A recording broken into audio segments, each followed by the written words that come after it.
Hi guys, my name's Connor. I'm a science fiction, political, and philosophy nerd, a Marine Corps and law enforcement veteran, and today I got something special for you. I'm going to be breaking down Sam Hyde versus Nick Fuentes, two kings of the dissident right battling out their freakish ideas. I will be pausing intermittently and criticizing their commentary. Let's go. J. Albert Bean Libertarian Young Creative Thinkers Award. Guys, we're very excited to have Nick Fuentes with us in the house. Nick, how you been? I'm good, yeah, great to be with you. Excellent. Is the fucking air conditioning on for a reason? Let's actually make it louder. Let's make it louder in post. We are Ronald McDonald. Our allegiance is to truth and justice. N-word thinking. You are now banned from the computer. From a FEMA fridge full of cursed condiments.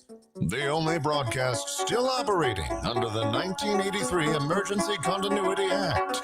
This is the Sam Hyde Show. Tonight, don't watch in the school computer lab. It's Nick Fuentes. The Sam Hyde Show.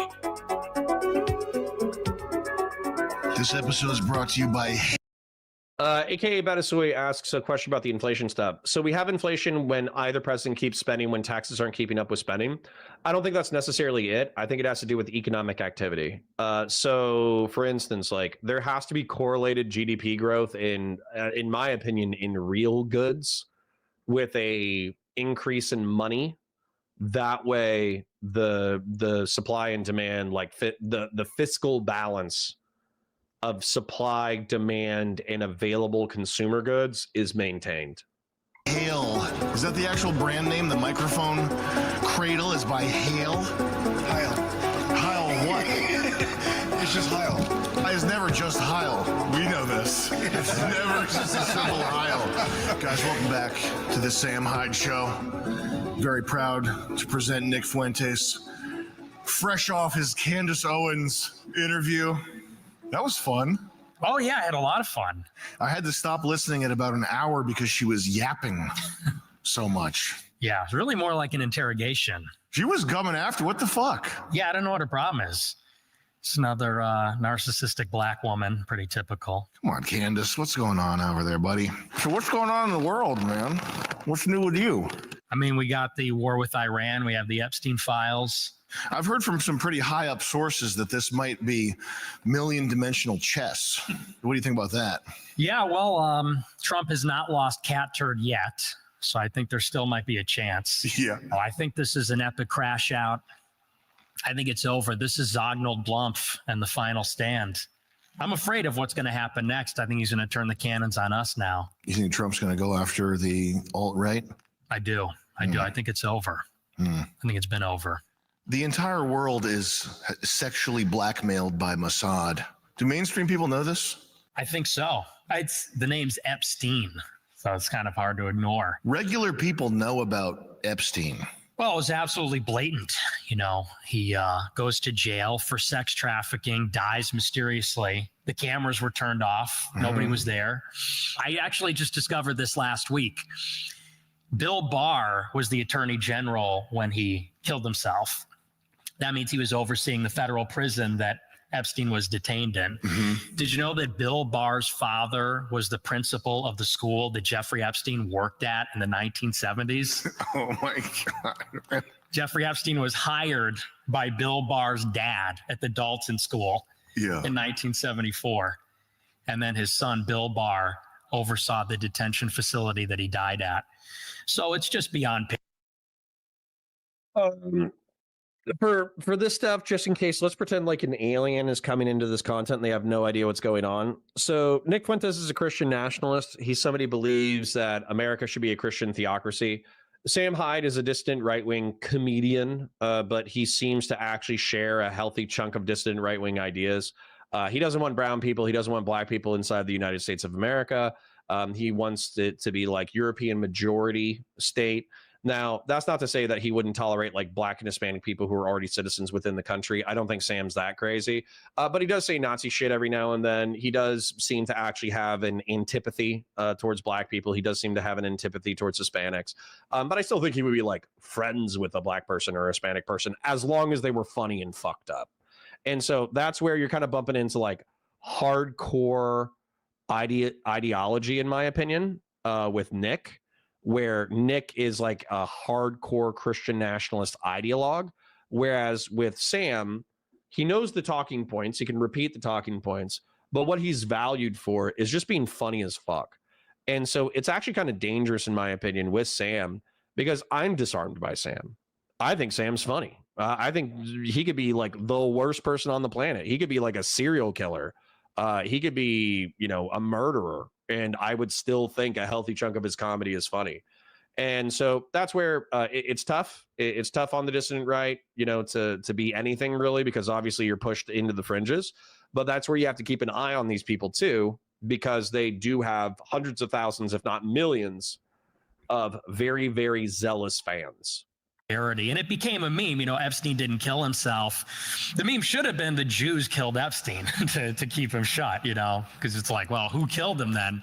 It just doesn't show you get one side or the other. If you get the left, you get George Soros. If you get the right, you get King Raven says, Connor, you haven't lived until you've gone to a black movie theater for a black movie. Listen, if you want to culturally enrich me by taking me to a black movie in a black neighborhood, in a black movie theater, that would be hysterical, and I would love to do that, and I would love to live stream the experience.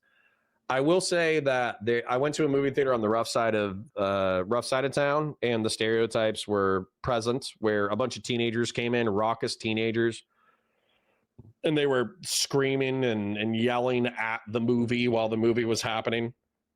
And they were throwing their popcorn and messing around.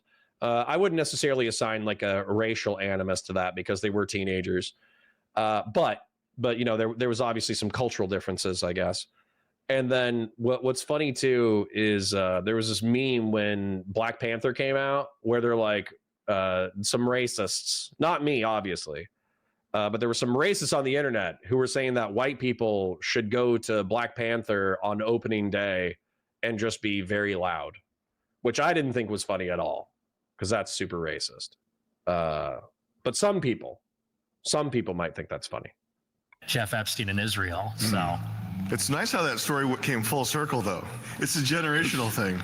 We were talking about people in the CIA, some of them wanting to push war with China. Why would people want this? Why is it like a thing that anybody would push for? you have three real countries in the Middle East. You have Turkey, Egypt, and Iran. Everything else is basically a construct. Everything else is fake. Egypt and Turkey have been pro-Israel for 50 and 80 years each. Iran's the only major country that still opposes them in the region. So the Jews want a war with Iran because that's basically the last opponent. China, for obvious reasons. That sounds kind of badass. It is. I got chills when you said they're the last opponent. Made me think I was watching like some badass action movie. So that's why they want a war with Iran. They want a war with China. Elements in the U.S. want that because they're going to be the next great competitor. They're going to be the next great power competitor. But I don't mind them, actually. I think the Chinese are all right. I'm just thinking, what would you need? Would you need to go to war with somebody if they're going to be a competitor? No, not necessarily. Does it necessitate bombing and going to war? I'm just thinking what many great leaders have thought for thousands of years, Ryan. When are you not thinking like many great leaders? Indeed. Anyway, It's a shame that it crackles when you're just doing your most comfortable movements. well, I have to natural. break it in here. I don't have time to break it in when I'm not on the show. Is that regular leather? This is Indian goat leather for real. Okay. We're doing an ad read, right? All right, I'm gonna skip the ad read. The point is, though, that like Nick actually has a decent geopolitical mind, but this is where I get militantly defensive of the American empire and the republic. If you look at Iran, it's a theocratic country run by pretty smart and pretty competent, vicious, authoritarian leaders, and they're the petroleum backing for Russia and China. And then if you look at China, because they have like a third of the world's oil, then if you look at China, it's actually pretty much what we accuse the Nazis of being. They're authoritarian, they're a police state, they disappear their enemies, it's nepotistic, it's cronyist. They've effectively instituted a political corporatist model. I could explain that, but I don't want to bore you with the details. but effectively China is like a modern fascist state. And so when you have people like Nick and like Sam simping for China, I don't even say fascist to Moral Frog about it. I'm saying fascist descriptively. They're effectively simping for foreign theocratic authoritarian regimes and foreign fascist states. These people are actually ideological enemies. They have nothing to do with America. The only thing that they have to do with America is the fact that freedom of speech and freedom of conscience allows them to say the crazy shit that they say. That's the only American thing about them. Top of the blazer, yeah. Tied around the waist like Raven. Waste. The fuck are these? Whose are these? Oh, nice. I bought those at a gas station. So they're the world's. You like buying stuff at gas stations? Yeah. Oh, yeah. I just think it's fun. So we're on the road a lot. They always have knives and crazy cool shit you can just flip around. AF Racing says, what makes Nick not a neo-Nazi? Not very much. He's a Christian nationalist. So a National Socialist in a German sense oftentimes would want like a neo-pagan, secular, anti-Christian authoritarian fascist regime. Whereas Nick wants his authoritarian regime to be a Christian theocratic state. It would still be authoritarian. It would still be fascistic. It would still be nepotism and cronyism, but it would be rooted in the nepotism and cronyism would be rooted in Catholicism and Christianity. It wouldn't be secular and it wouldn't be neo-pagan. So it would just be the flavor of religion that is the backdrop for the authoritarian state. And throw. I got in Arizona, an alien Area 51 driver's license, but it was like irregularly long, so it didn't fit in the card slot. So I had to make a special exception and put it where the money goes, in the wallet. So now I just have this extra card in my wallet that's like Area 51 alien. It's like I'm an alien. So the cop pulls me over and I say, here you go, officer. I'm a fucking alien. All right. I posited that maybe it's a different shape because like it's from outer space. It's not the standard card shape. It's from a different. Yeah, it's a Mercurian standard. They're still with rectangles. They're still fine with rectangles, but it's different specs. Yeah, exactly. So listen, my viewers are not as educated as your viewers. Right? We need to know what else is going on. So the U.S. we want war with Iran because they're the last opponent. Sounds badass. Okay, I'm going to give the devil his due here. We want war with China because they're a possible competitor. Well, they just did the big, beautiful bill that just got through Congress. They're cutting the corporate tax rate again, extending the corporate tax cut, and to pay for it, they're cutting Medicaid by $900 billion, which I think is like great politics. You know, taking away healthcare to pay for corporate tax cuts is a real winner. That's funny, yeah. Well, and it's like, this is just so classic. Fashion 40 says, if you're willing to come to Harlem, I'll take you to see a black comedy. Hell yeah, dude. DM me. Like every year, people vote for fewer immigrants. People vote because we hate seeing like Venezuelans peddling candy bars on the street. And every year we just get tax cuts. We get a corporate tax cut and like $1 trillion defense budget and more wars for Israel. So that's basically what was in the bill. And well, here's the best part. They allocated $150 billion for border, for ICE and deportations and for the border. And then the same day that the bill passed, Trump got into a rally and said, we're not going to do mass deportations anymore. So, beautiful. Well, what's the money for then? And then they told us the week later, the deportations are now for citizens that criticize Israel. That's the new memo from the AF Racing says, wait, did I miss neo-Nazis disavowing the Christianity of the Nazis? Yeah, so AF Racing, there's actually a struggle within Nazi camps. And the reason being is because Christianity, I don't know if you know this about it, but Jesus was a Jew, okay?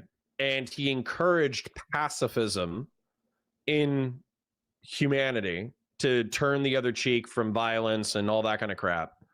And so some Nazis viewed Christianity as a European religion that created a shared narrative that allowed Germans and other Europeans to kind of, coalesce around like a religious mythos.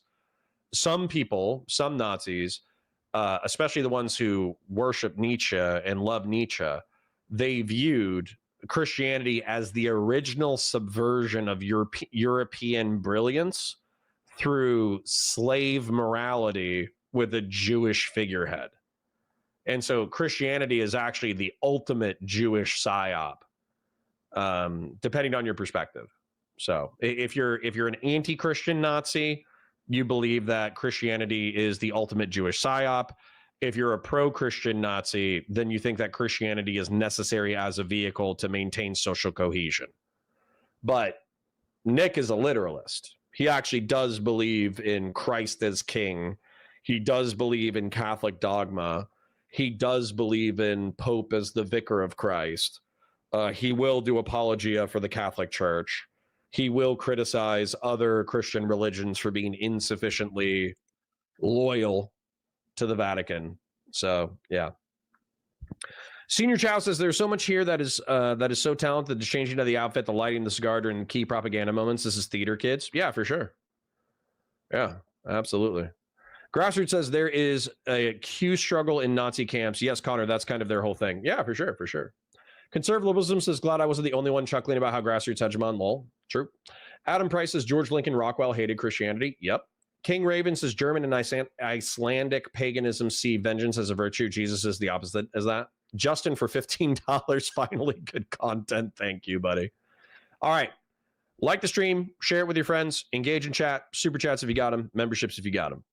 DOJ, they're going to revoke citizenship of people that criticize Israel and then deport them to Libya and Africa. I remember, which is never going to get out of a court. Like, I could understand how Nick, because Nick sometimes has a conspiracy brain, I could see how with Trump coming out and saying that the agricultural workers, the hotel workers, and the construction workers are going to get a pass, but everybody else is getting deported because he doesn't want to own the price shocks that are coming from the mass deportations, and how ICE just got a massive budget increase. I could see how Nick thinks that Trump is going to make a play to crush his opponents, but I don't think it's going to work out.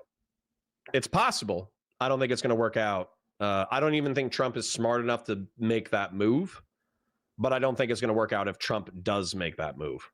remember when they were deporting people for being pro-Palestine, people on, was it student visas? Yep. So people who were, listen, we don't want Arabs in this country, but they were in this country legally here to study, and they were being deported because they were critical of Israel.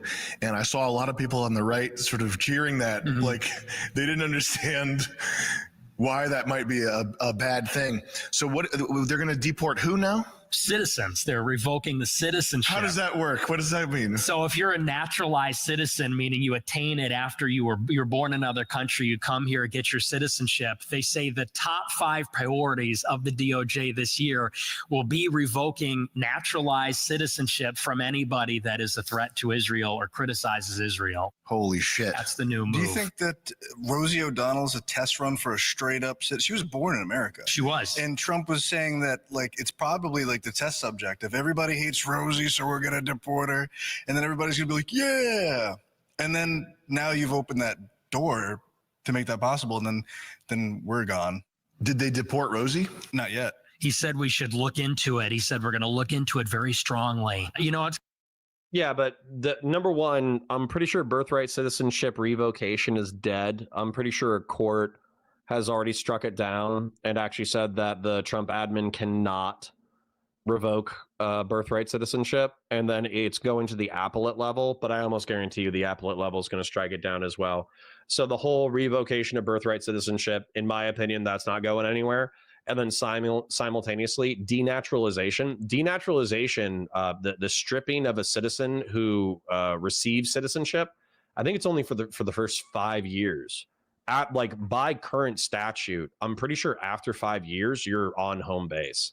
So I think the Trump admin is once again they're gonna have this giant malevolent James Bond level plan, and they're gonna achieve 10% of it because they're stupid. kind of funny because people are voting for tyranny. You know, people are voting for like mass deportations, going door to door, arresting people, going after the media.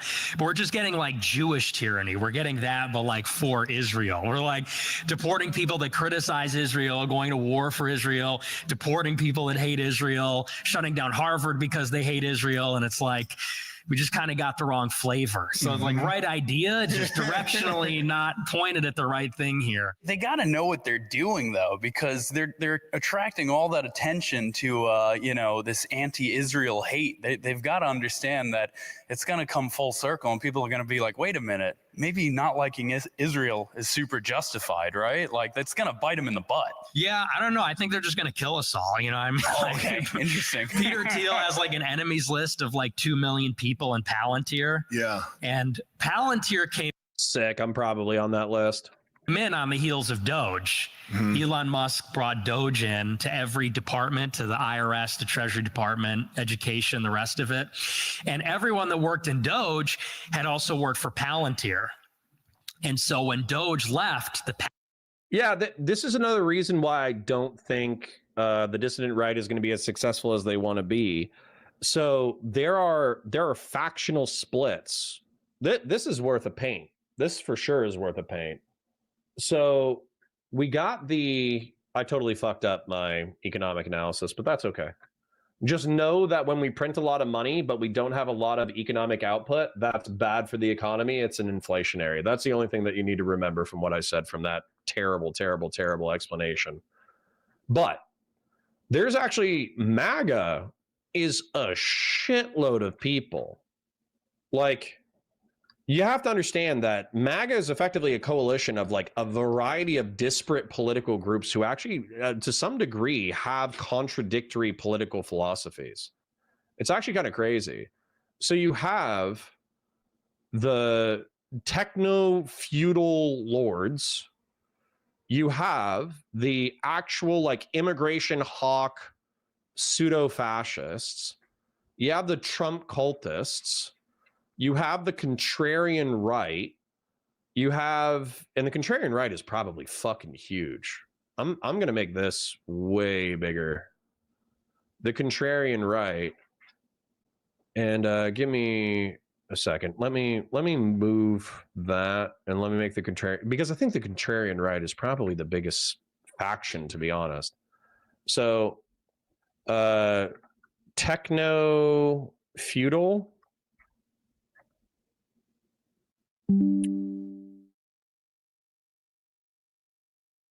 Immigration hawks.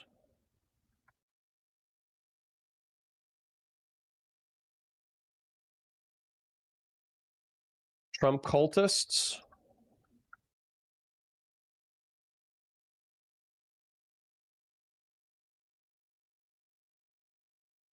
Contrarian right.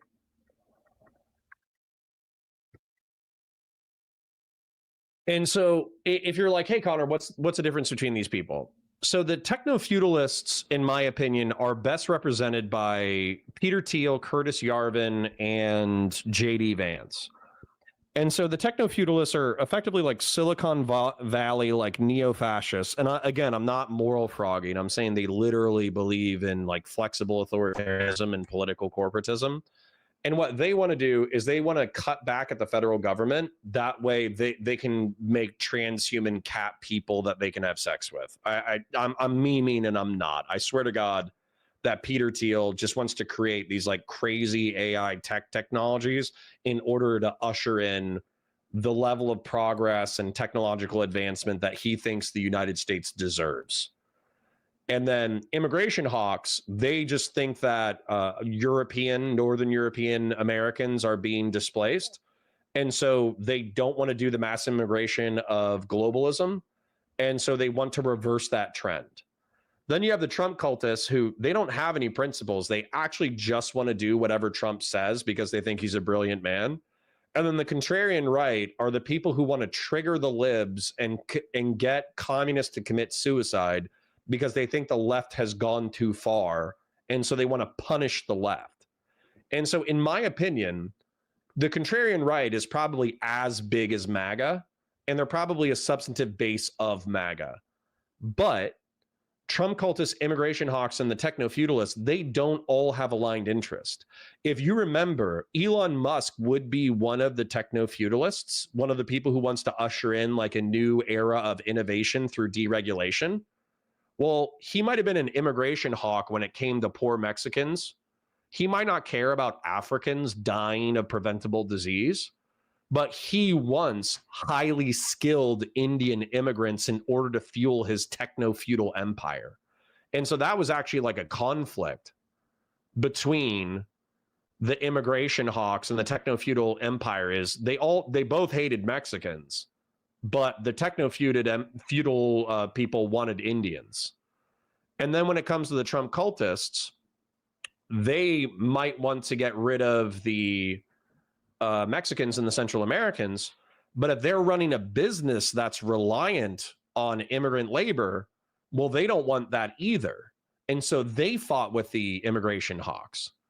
And then with the contrarian right, some of them just want to trigger the libs, so they don't really give a shit. But at the same time, they might be constitutionalists. They might actually support and defend the Constitution of the United States. So they're going to beef with the cultists who want Trump to run a third term, and they might beef with the immigration hawks on violation of due process, and they might beef with the techno-feudalists when the techno-feudalists are trying to like economically and materially dispossess the contrarian right. So yeah, like MAGA is a broad coalition that's currently politically winning, but there's so many inherent contradictions that they actually rip each other apart. So yeah. Checking in with chat just because I parasocially love you. Senior Chow says there's so much clever here is displacing blame away from themselves. True. Andy B says Trump is like a single frayed rope holding the entire new right together. It can go like 50 different ways. Yeah, and that's the other thing is when Trump is gone, I don't know if somebody is going to be able to unify all of these tribes. Todd Sullivan says the right wing is more diverse than the left wing. It's kind of crazy. Ideologically, yes. Ideologically, I would say the right wing is more diverse. Racially or sexually, probably not so much. Todd Sullivan says they're humanist. Well, some of them are transhumanist. Peter Thiel's a transhumanist. Andy B says, it's why I think people say that 1,000-year MAGA reign are brain dead, that coalition is igniting the second the McDonald's laced heart goes. Yeah, it's going to fall apart. I think it's going to fall apart too. Coffee Maker says, the problem with the late term abortion that does elective mean there are cases. We're past election, but yeah, I don't want moms who are dying of blood loss to have to wait for an abortion if the abortion is going to save their life.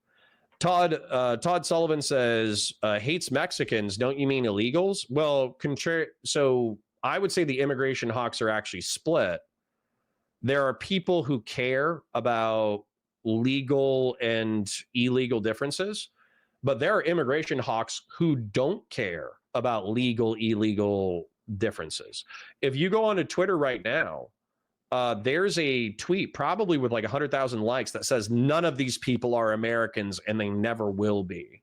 And they have like Indian American citizen political representatives. They have like Rashida Tlaib, who's Palestinian. They have that Indian guy who speaks English with a funny accent, who's a Democratic representative. They have Zoran Mamdani, who is, I think, Indian by ethnicity or like original nation, but his parents moved to Uganda. So like there are people who don't care about citizenship. They just want to deport anyone who isn't Northern European. So there's actually even a split in the immigration hawks between the people who want to stabilize what America is versus the people who just don't like anyone who isn't Northern European. So yeah, there's all sorts of like fractious tribalist bullshit in here. Yeah, JD is going to try to unify this, but I don't know if he's adept enough. So yeah. Thomas Wilburn says the issue is demographics and the legal illegal org is for useful fools, in my opinion. See, right there. Right there. The issue is demographics and the legal illegal organization is for useful fools. Boom. Dude, you are Thomas Wilburn. I'm really not trying to be a dick. You are a part of the immigration hawk split within this thing. Same thing with weirdly enough, I'll do this right as here as well. There's the Thiel Elon feud. Now, they both work together at PayPal, and I think they're actually friends, but they have different priorities. Elon's original beef was to eliminate censorship on Twitter, eliminate censorship on social media, and then deregulate so he could travel to Mars. As far as I know, Peter Thiel is just trying to innovate because he thinks innovation is what drives the human species. And he's looking at Palantir as the next evolution of like innovative technology through incorporating artificial intelligence. So even within the immigration hawks tribe, there's feuds, and even within the techno-feudal tribe, there's feuds. So yeah. Oh, and then here's another thing. Here's another thing that's fun about the Trump cultists. The Trump cultists are split on who will continue to support Trump and believe that he is not involved with the Epstein cover-up versus the people who say if Trump is involved in the Epstein cover-up, they will stop being a Trump supporter. So even within the cultists, there's a split. So yeah, man, like this is actually a very fractious alliance. I will not be surprised if once Trump's gone, all of this falls apart. So I'm gonna go use the restroom, but you know, these guys are entertaining. I'm sure they won't say any hate speech while I'm using the bathroom. Palantir people stayed. And what they're doing now is they're creating a master database that has your education records, health records, tax records, the Treasury Department's records. And they're going to be in one giant searchable database for this administration with a $150 billion budget for ICE that wants to take citizenship from people that criticize Israel. And that's what people voted for when they voted for Trump.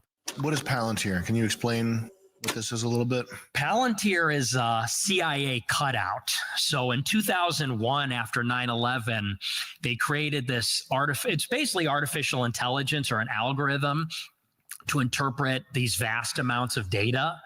The intelligence community takes all this massive amounts of data, emails, phone calls, text messages. Palantir interprets all of it into insights that are usable by law enforcement. And so in 2001, after 9/11, they took what was a CIA program and they just effectively privatized it to bypass the Constitution. You know, Constitution protects people's privacy, but a private company doesn't have to play by the same rules. So 2001, you're saying that the CIA was spying on people and collecting all this data, and then to get around public oversight, they sort of transferred this into a private company? Right. So Palantir is a firm that creates usable insights based on vast amounts of data. This is where you can't dismiss Nick, man. Like, I think that Nick's ideological prescriptions suck ass, and I'm opposed to him as a political ideologue. But if he's looking at the way that the NSA and CIA outsourced intel gathering operations similar to Snowden in order to bypass congressional oversight, it's historically arguable, but it's kind of true, right? That was Snowden's whole thing, was that since they were contracted by the CIA and they were independent employees dismissible at any time, they didn't have the policy safeguards that a public or the oversight that a public employee might have. And as an example, he said that the wildly, and this was like 10, 20 years ago, the wildly powerful intel gathering apparatus that they had amassed in the CIA contracting firm, they, like, people in the office would jokingly use it in order to target their like ex-wives and ex-girlfriends and ex-husbands and all that kind of stuff. And they would dig up dirt on their ex-partners as a joke. And they didn't care that they were effectively violating a shitload of privacy laws because it was outsourced to a private firm that didn't have the oversight of Congress. It's a private entity to circumvent the Constitution. They're founded in 2001. Until 2008, they only worked for the CIA.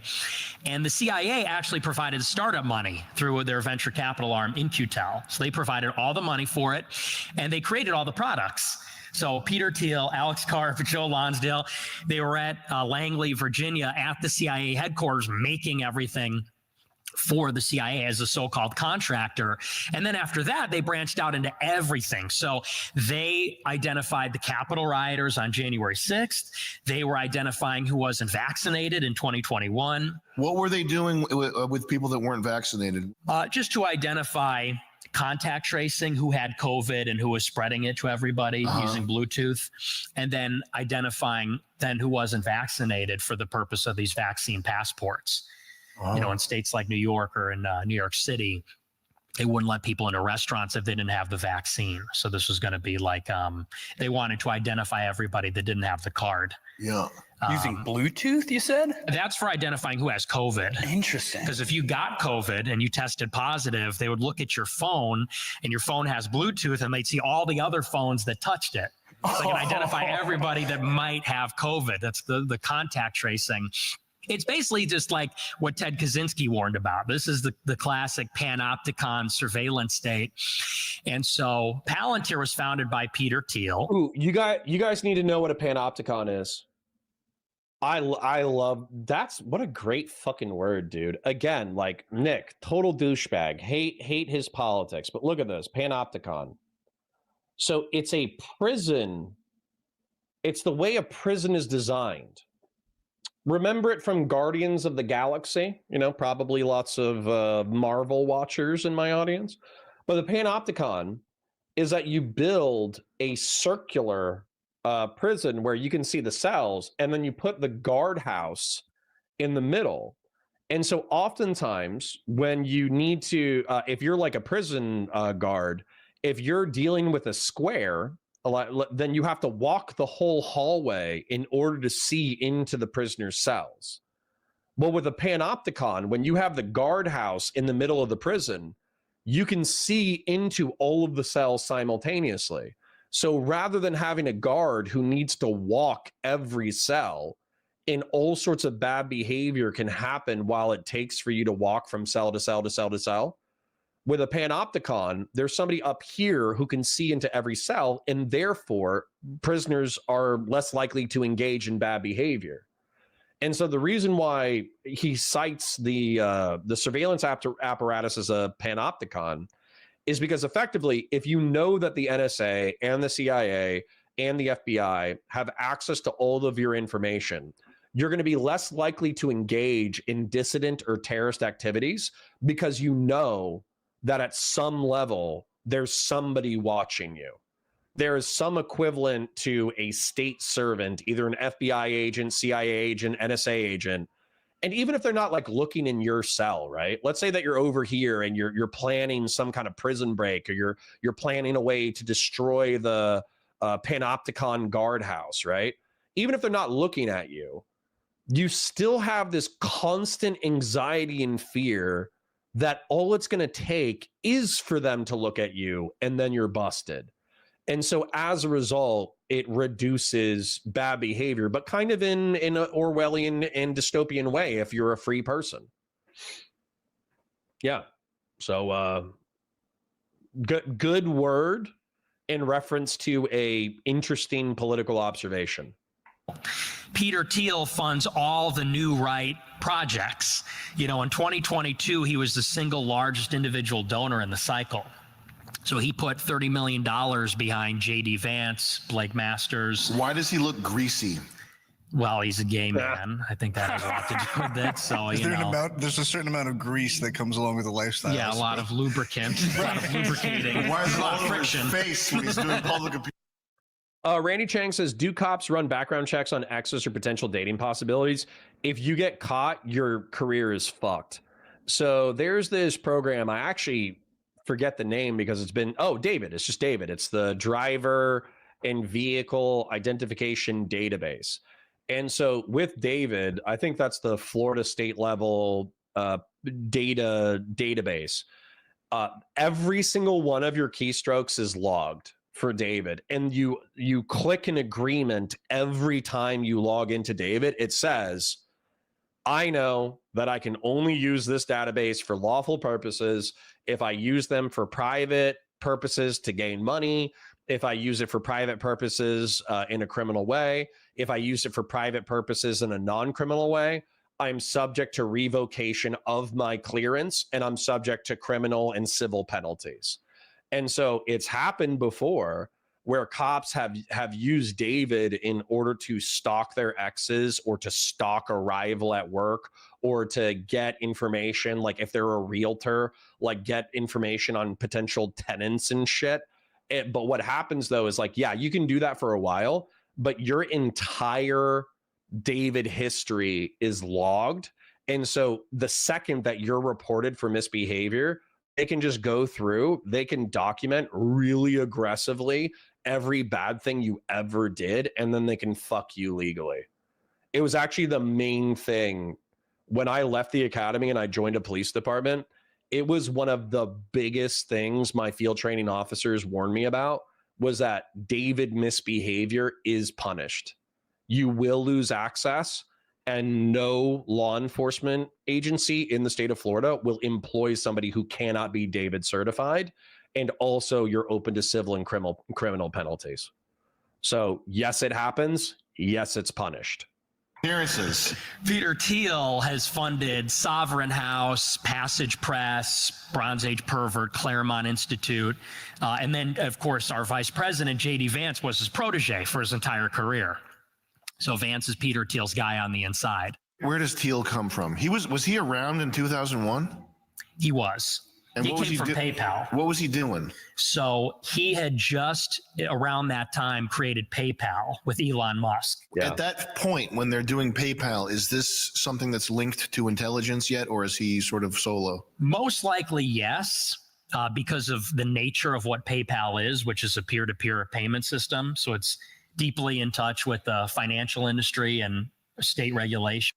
Yeah, so whatever 4690 says, you will own nothing, you will be happy, you will have no privacy, you'll be happy about it, and you will eat Z-bugs. And AF Racing says, that's techno-feudalism. Unironically, that's what it is. It is the belief that the elites of society should continue to progress innovations to such a degree that the peasants and plebeians no longer want to rebel. Number one, because they can't, because we live in such a technologically sophisticated society that we're just not able to. But number two, because we're pacified. We're pacified by the abundance of our society providing us with a material baseline where rebellion doesn't make sense. But also we're so distracted by almost like the reverse panopticon effect, I guess, is that we are so transfixed by media and our cell phones and all that kind of stuff. Why would we rebel? Why would we rebel when we have endless entertainment at your tips? Why would you rebel when you have the knowledge of all of world history in the palm of your hand in a cell phone? Why rebel? And so for me, you know, kind of as like a status quo Republican who wants society to just progress as long as it's stable, weirdly enough, as long as this isn't like nefarious and we don't devolve as a species, I'm fine. I don't care. I'm an apologist for the status quo evolving, hopefully into something that's benevolent and beneficial to humanity. But if you're a dissident and you think that, I don't know, fucking the Middle East and North Africa moving to Europe is effectively the equivalent of like the Holocaust for white people, this is a slow rolling disaster. If you're Nick Fuentes and you think that the entire United States is a pagan, fallen, Roman, hedonist hellscape, and the only way to save the souls of humanity is Christian imperium, this is a slow rolling disaster for you because your ability to fight the machine is decreasing by the day. It's wildly interesting shit, like wildly interesting and complex shit. Severin says that cannibal cop case where a cop got charged with conspiracy to commit murder and kidnapping after having a cannibal fetish got charged with misusing the police database. I'm sure. Andy B says my techno-feudal lord could beat up your techno-feudal lord. Yeah, you got to pick the right techno-feudal lord. I would pick Peter Thiel over Elon Musk. Elon Musk will probably design cooler shit. Peter Thiel will be able to enslave the human species. So yeah, pick if you're going to involve yourself in the techno-feudal battles, pick the right techno-feudal patron. The real connection to intelligence is that he comes from Stanford University. That was his origin story. He founded the Stanford Review at Stanford University with money from Irving Kristol. What's that, like the school paper? Yes. Oh shit, I'm going to meet Irving Kristol's son on Wednesday. So if I get co-opted into the neocon AI intelligence techno-feudal war machine, number one, I think you guys already knew that I kind of like that. But number two, it's because Bill Kristol.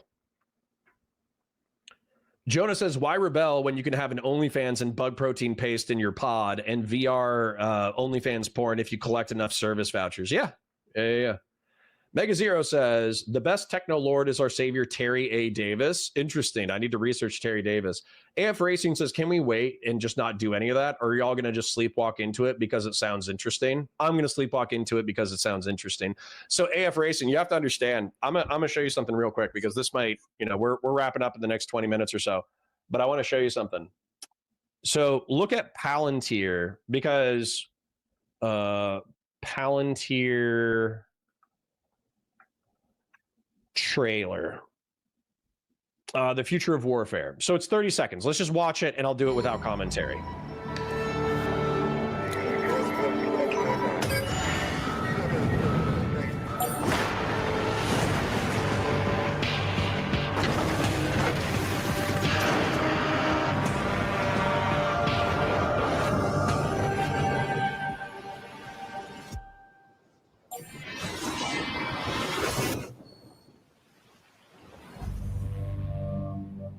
So if you need to rewind.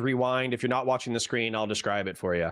But basically what's going on is, in my opinion, this is a Chinese fleet invading Taiwan. Okay.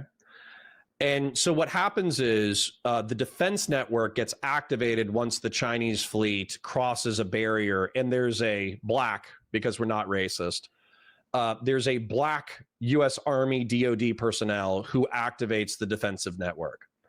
And so with only clicking a single button, a missile silo opens up and fires a bunch of fixed wing drones. And then also response Seacraft launch a drone swarm that go into an attack dispersion. And then the commander clicks a single button and evaporates the Chinese fleet.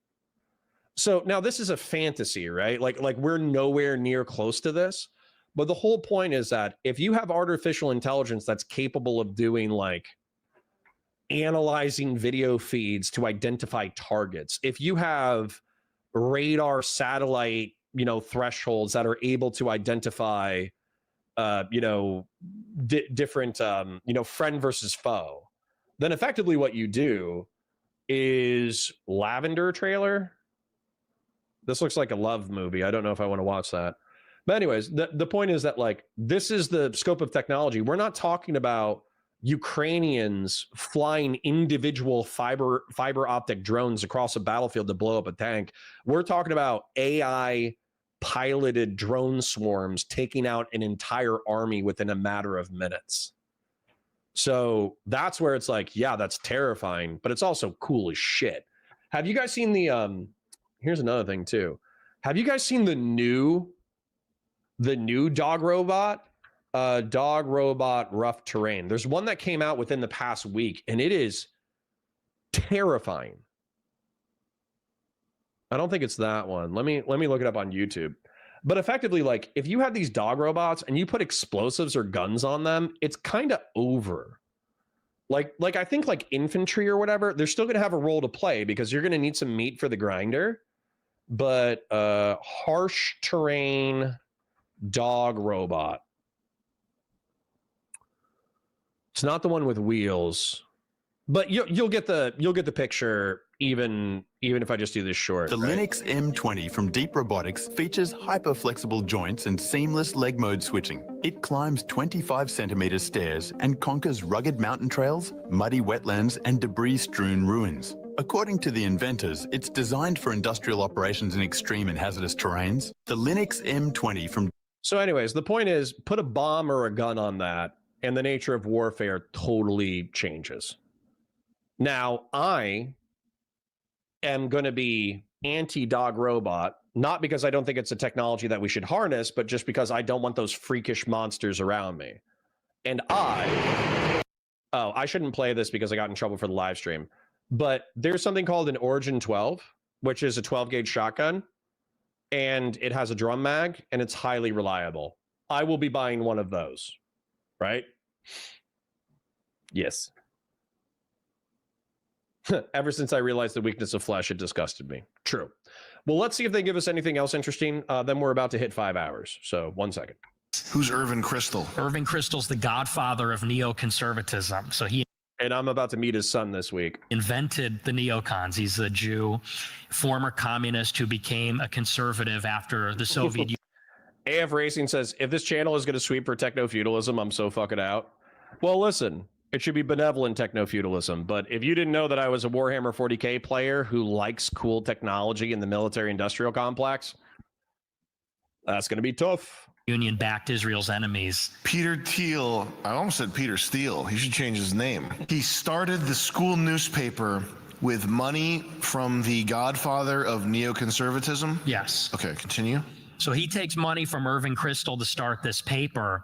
And you have to understand that, like, where all these conservatives come from is they're effectively groomed by the CIA out of college. AF Racing says, I'm becoming increasingly convinced that invention of agriculture was a huge mistake. You're on the train now, bitch. Agricultural revolution and industrial revolution are already underway, whether you like it or not. If you want to go hang out with Ted Kaczynski in the woods, you are welcome to. But that's the only thing you're going to be able to do to stop the civilization train. And you are not the first person to freak out. People freaked out 120 years ago, 130 years ago. And they said that technology had gone too far and we need to stop. And those people are called Mennonites or the Amish.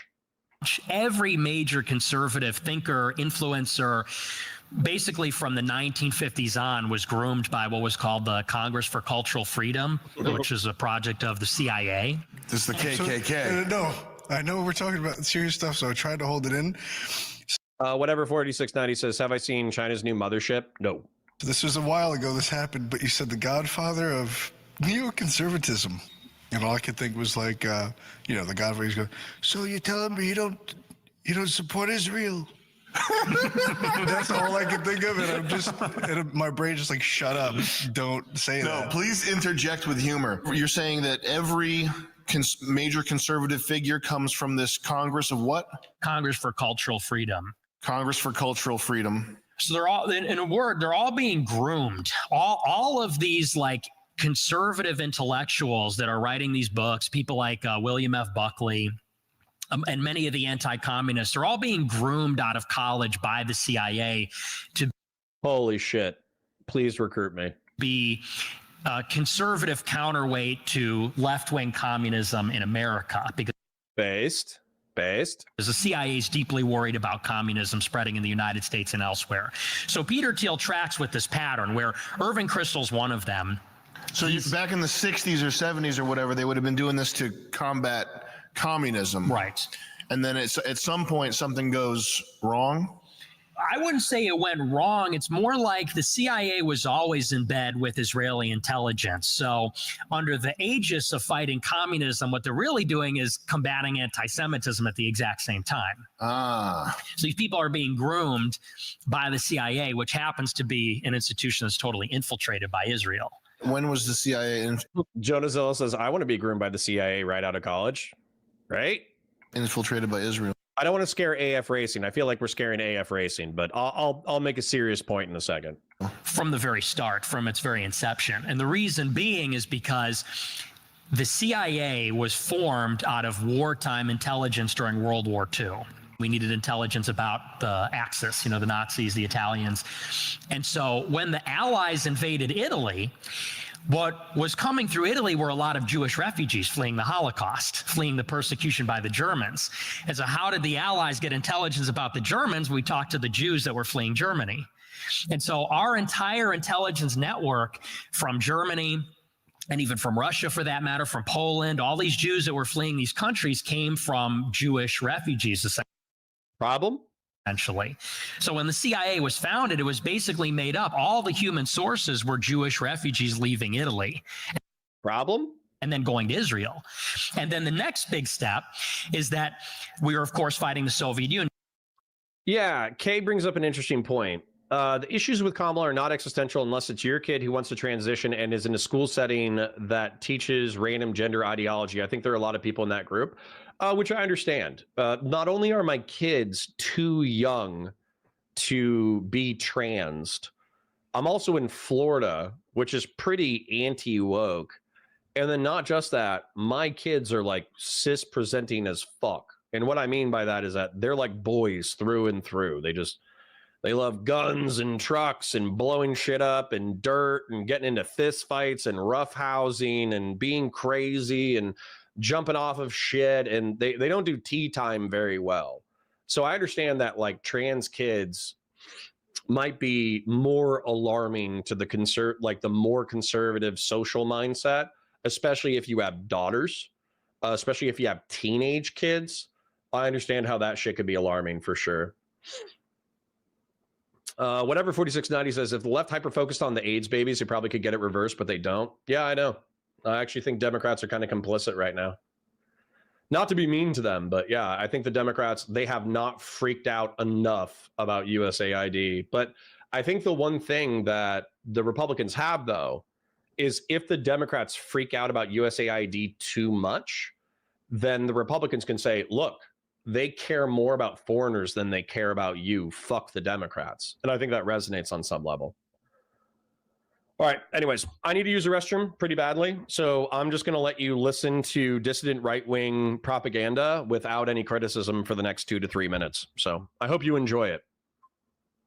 When the Cold War starts in the 1950s, we have to know everything about the Soviet Union, but we know nothing because an iron curtain has descended. We have no sources that are on the inside. We have no idea what's going on. But there are some people leaving the Soviet Union, and it's Jews that are leaving the Soviet Union to go to Israel.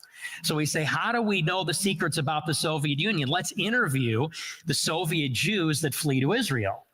In order to get access to those people, we have to make a deal with Israel. And we effectively say, well, we will help your fledgling state if you give us information about the Soviet Union.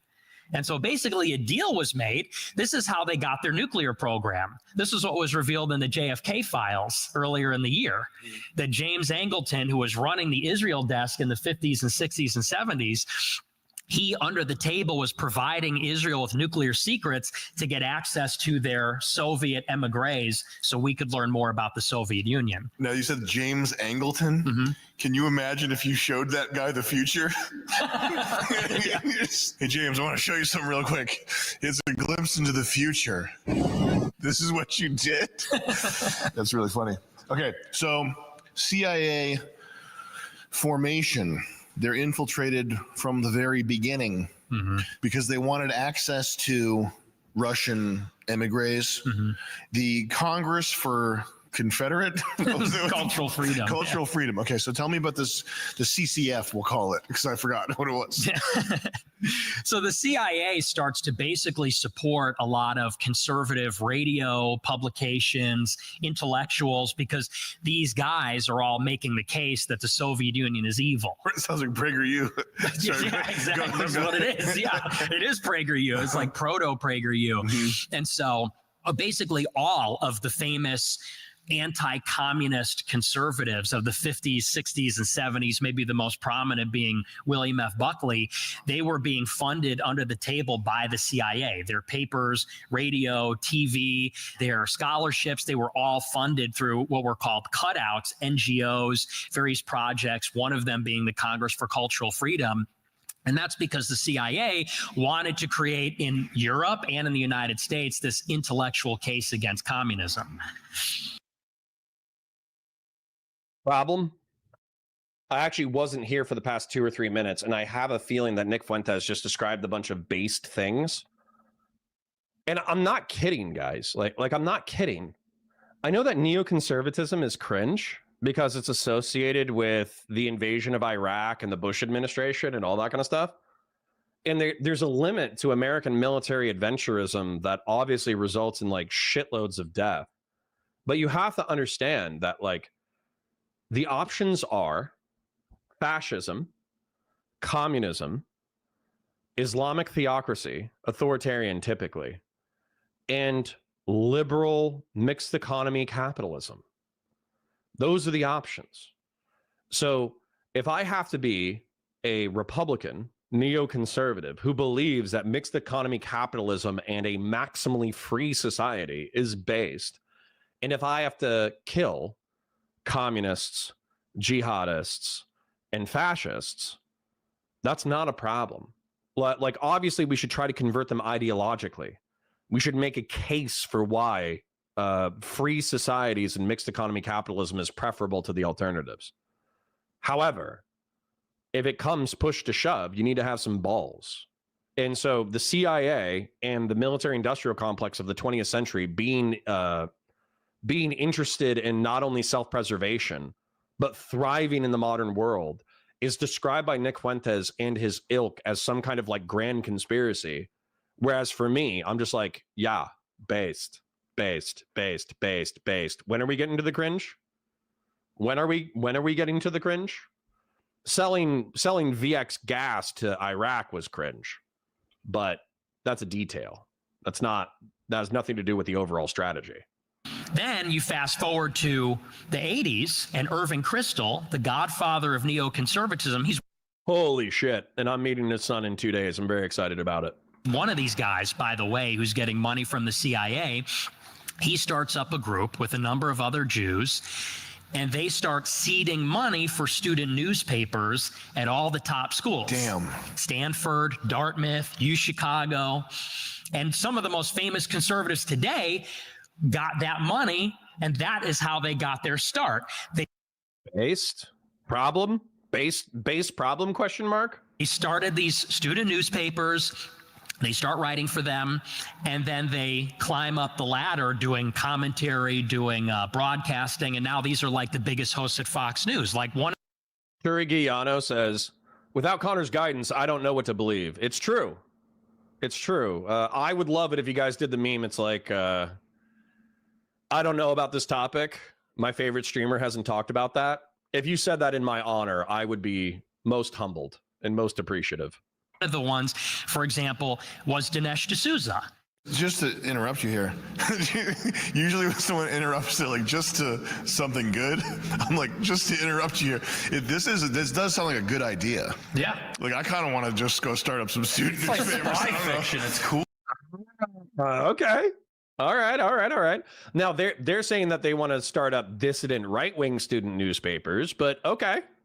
Interesting. That's an interesting response from Sam Hyde, I'll say. Cool. I find it might be able to monetize this at some point. We should start student newspapers. How much does it even cost? Or student YouTubers or student streamers. This is what we're actually unironically trying to talk to Bill Kristol about, is that the student newspapers of 40 or 50 years ago, they're now live streamers and YouTubers.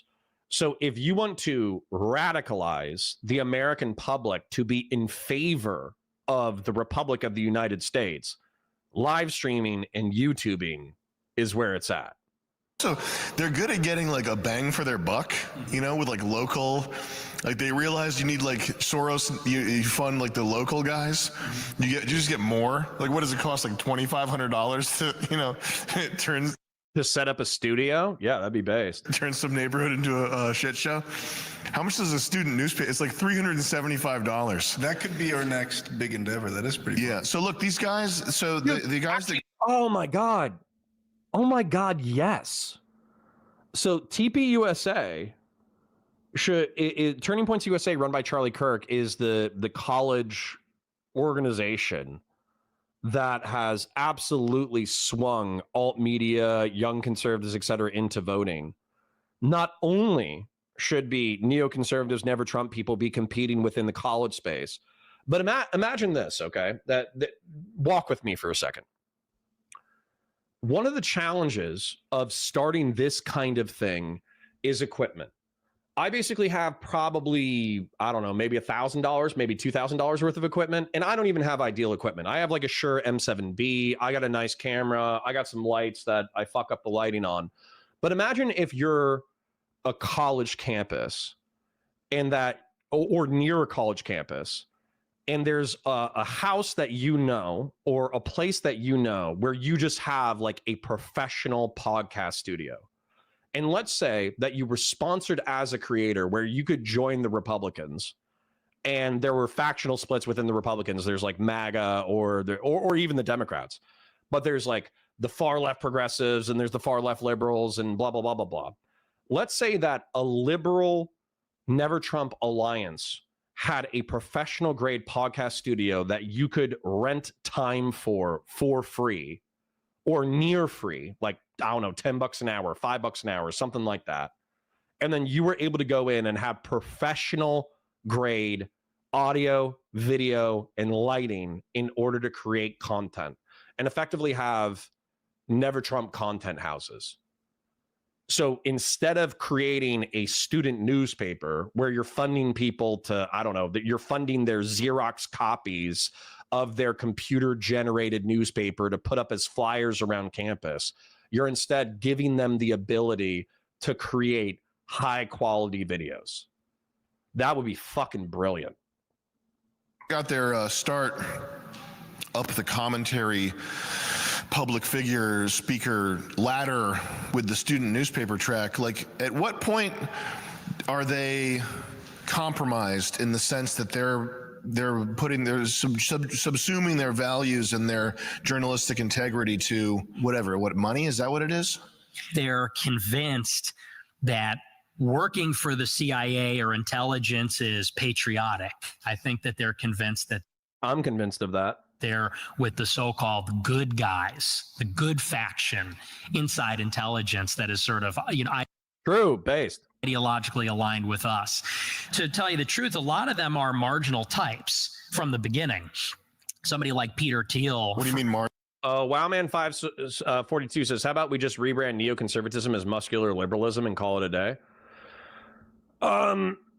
Because liberals are largely pussies, but I mean, like, I'm open to it. So effectively, like, all the neoconservatives, the Republican Party is largely dead, right? It's largely MAGA.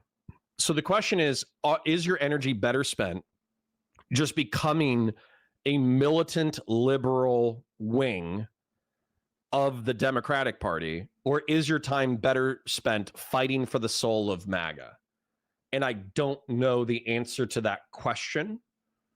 And I'm going to create a grill hottest graph for you momentarily. But Wowman 542 says neoconservatism is, like you say, why don't you rebrand it as muscular liberalism? I mean, that's what it is.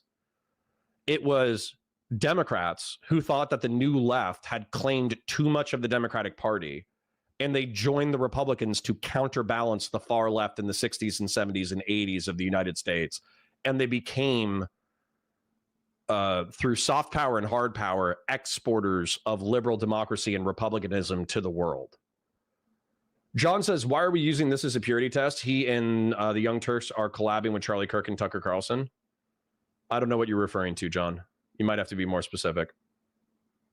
I don't know what to say about burgers because Connor hasn't mentioned it yet. Burgers are fucking delicious. I don't know what you're talking about. Why would that even be a question? I'm American. Cheeseburgers are phenomenal. So he's a gay man. Yeah. Gay people are typically marginal, or, a lot of them are Jewish. Jewish people are marginal also. When you say marginal, you mean not like core person type? They're like on the fringes? Absolutely. Okay, so they're like an outsider. They're more willing to listen to accept like weird kind of ideas. Is that what you mean? Well, weird ideas, and they might be able to be compromised in some ways, specifically like gay people. There's a huge vulnerability. I mean, Gray Jedi says, can anyone point to a school that was pushing the trans stuff? No, you'd have to Google it. I don't know. I don't care. But my kids aren't going to be trans, and I'm living in a non-trans state. I think there were accusations in the Pacific Northwest in California where the school passed laws where if your kid was trans and they didn't want to tell you, then the school couldn't tell you they were trans, and they were allowed to or encouraged to engage in social transition. So they would use the right pronouns. If you dress like a girl, they wouldn't tell your parents about it, that kind of thing. So I have no idea. You'd have to Google it. I don't know. I don't think I give that much of a shit. I think by the time that I'm going to be really selfish here, guys. by the time my kids are teenagers, the trans panic will be resolved one way or the other. Either we'll establish into some new progressive model where trans teenagers can transition and nobody really gives a shit anymore because there's a model on how to do it almost properly, or it'll subside into conservative waters where trans people just have to wait until they're adults to fully express their transness. And I have no idea what's going to happen. And I think by the time my kids are teenagers, it'll be resolved one way or the other. Like, there's a big reason Jeffrey Epstein trafficked in pedophilia. There's a big reason why a lot of these public figures, I don't think it's a coincidence, get outed for pedophilia. I think when you say marginal, you mean there's something about them that's exploitable. Right. Okay. Yeah. So it could be an ethnic affinity. It could be a sexual eccentricity, which could be used for blackmail purposes. There's a lot of different vectors, I think, but it's almost never just like normal people. It's never just the guy that likes peanut M&Ms. Know what I mean? It's an M&M minis guy. Needs the It's tube. these fucking Peanut M&Ms are good. Peanut butter M&Ms are clear. Peanut butter M&Ms are clearly superior. M&M minis guys. Needs the tube of specific colors. Like, you got the yellow tube, and he won't buy them unless it's the yellow tube. Strangely fits. Anyway, sorry, continue. So I don't know the psychological profile necessarily, but needless to say, they start getting this buy-in. They receive the money, they receive the career advancement, doors open up for that person. Maybe somewhere along the way they understand what's happening, but they rationalize it. I've heard many different stories about how it works, but it always starts at the college level, which sort of makes sense. Because if you think about Harvard, Stanford, Yale, they are selecting for the highest IQ people, and the government wants the highest IQ people because intelligence, it's sort of in the name. Also, these intelligence networks, they need to be the most technically sophisticated, operationally sophisticated. So they go, where are the smart people? They're at the elite universities. And so, you might think it's sort of like, when you look at Turning Point USA or, college Republicans, you might think that's kind of nothing. It's peanuts. It's dorky. It's silly. But these 18-year-old people, these 18-year-old, 19-year-old young guys who are ideologically conservative, these are the future leaders. These are the 130, 150 IQ guys that are going to be fighting the Chinese. Ooh, what level? Leaders. These are the 130, 150 IQ guys. Guys, guess what? So I'm not going to lie. I've taken a lot of brain damage over the past decade or two. However, I knew that my IQ was like 130. And so some people were like, no way, blah, blah, blah, blah, blah, blah. They were chatting shit. And so I went and found my middle school Stanford Binet IQ test. And I'm a 132. And people are like, fuck you, Connor. Why are you flexing on that? Nobody gives a shit. Only a dumb person would need to flex their IQ, et cetera, et cetera. But I have my test, and I have a picture of my test. I'm a smart cookie, okay? I'm very dumb in 10,000 autistic ways that my wife could attest to how stupid I am in reference to a lot of things. And I should be made fun of, and I should be made humble by the world and life. But I am a smart cookie. They're going to be fighting the Chinese and fighting the Iranians and fighting Russian intelligence. So that's where they go for them. And it's also when they're impressionable. It's also when they're malleable. So I never understood the significance of education until I thought of these institutions as elite-making institutions. Harvard graduates the elites of the world. Yale graduates the elites of the world. So the intelligence networks want to get their pincers in those people when they're young. And then, so a guy like Irving Kristol puts together this money. Noonan Star says, lol, you can't choose what your kids are going to be, Connor. Number one, do you have kids, Noonan Star? You say some annoying fucking lib shit every now and then. I swear to God. Number one, you're right. I can't choose what my kids are going to be, but I can observe them and I can give them education and moral education and insight and education on virtues and vices. So yeah, to a large degree, I do determine how they come out. And this sentence is so fucking stupid. If I was a heroin addict who neglected my kids and beat the shit out of them whenever I bumped into them, then obviously I'm going to affect who they are as adults. Conversely, if I go out of my way to talk to them about virtue, vice, the world, history, psychology, I encourage them to be into sports, working out, being social, how to be kind and tactful, then of course I'm going to impact who they are. Now, whether or not they're trans or gay, if it's genetic, then yeah, obviously I can't affect that. But if there's social factors, then of course I can impact the social factors. And then what's the other thing too? I can also just observe my kids. These are not tabula rasas. These are not blank slates. They have personality very early on, dude. Like you can kind of observe some personality quirks under the year of 1, but once a kid hits like 1 or 2, all the lights start turning on and you start seeing massive parts of their personality. So, I'm not like, I don't think that you can change your kid's genetics, but pretending for a fucking second that parents can't have influence over what their kids become is just like some stupid fucking soy antenatal lib shit. So you can miss me with that.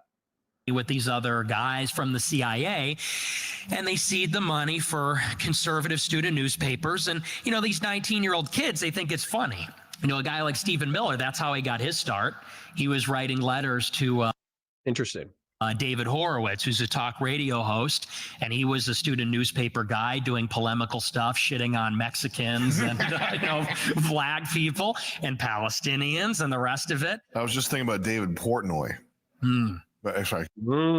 Portnoy, Barstool Republicans. Go ahead. Pizza reviews they should get into. Yeah.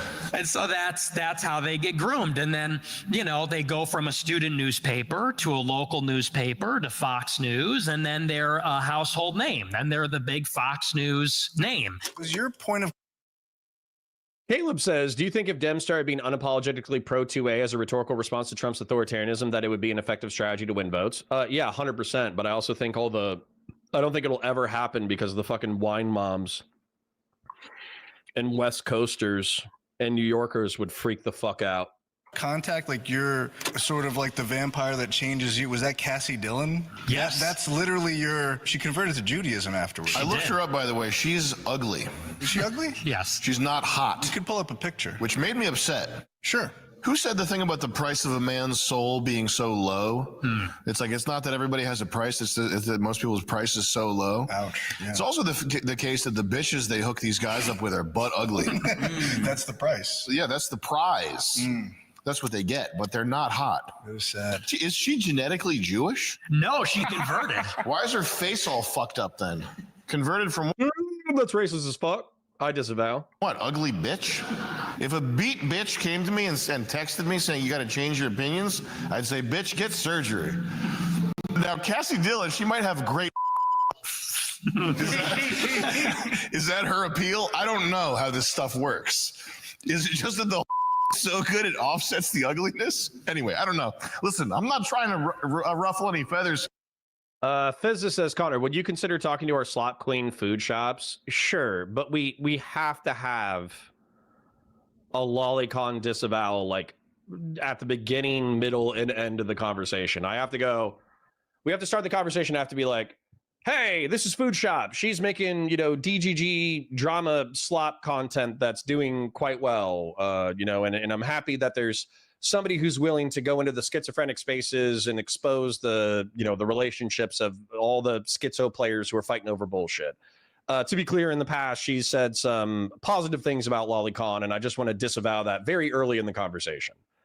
Then I'm going to have to do that in the middle of the conversation. Then I'm going to have to do that in the end of the conversation. And if she starts, she's like, well, actually, I want to tell you about how it's actually good, then I'm going to be like, okay, we can't talk, I get it.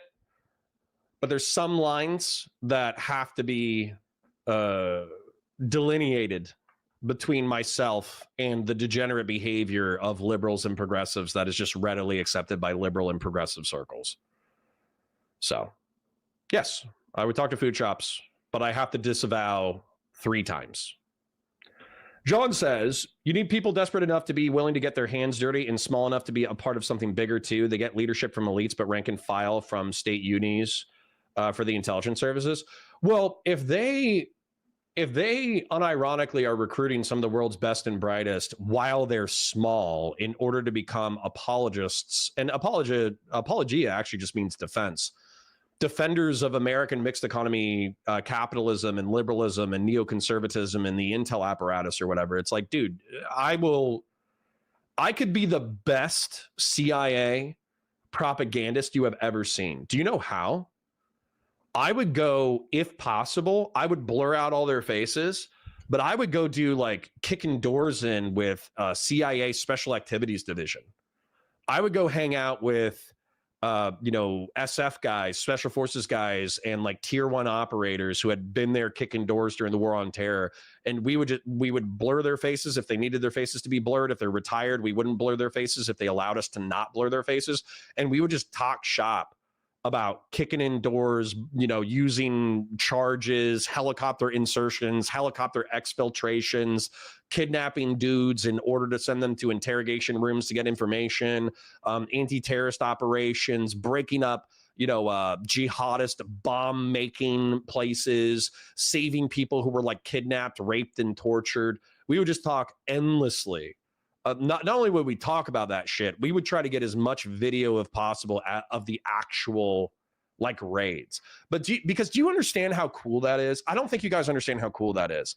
To be a motherfucker that can throw your body weight on your back. Okay, I'm 200 pounds. I could carry a 130-pound pack. Nowadays, it would probably kill me, but I used to be able to. Carrying a 130-pound pack, 20 miles, put my pack down, grab the things I need in order to go like bust in a fucking house and kill people, go bust in a house that's filled with like a fucking terrorist organization, kill all the dudes, steal all their paperwork, steal their radios, steal this, steal that in order to be able to infiltrate their operation, and then put on my 100-pound pack and then fuck off to a helicopter. That's awesome. Like, if you don't like that, that's fine. If you don't like violence, that's fine. If you don't like killing jihadists or whatever, if you don't think that's cool, that's fine. We're just built different. I genuinely think that's fucking awesome. And I think there's plenty of young men who don't realize the kind of like heroic shit you can do if you want to be a part of first response or security services or the military or the intel apparatus. Like, some of this stuff is the coolest shit you've ever heard of.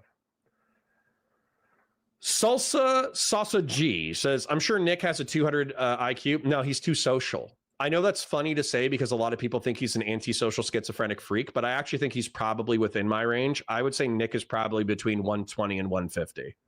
I'm not kidding, because once you get past like 140, 150, you actually become so autistic you can't function. So, yeah. Big brain time, indeed. All right, anyways, sorry, back to the content. I just know this bitch is beat. Sorry, real quick. We have 200 people. I don't know why, but I parasocially love you for being here. Like the stream, share it with your friends. If you have a good time, come back tomorrow. I'm live Monday through Friday, 9:30 a.m. to 2:30 p.m.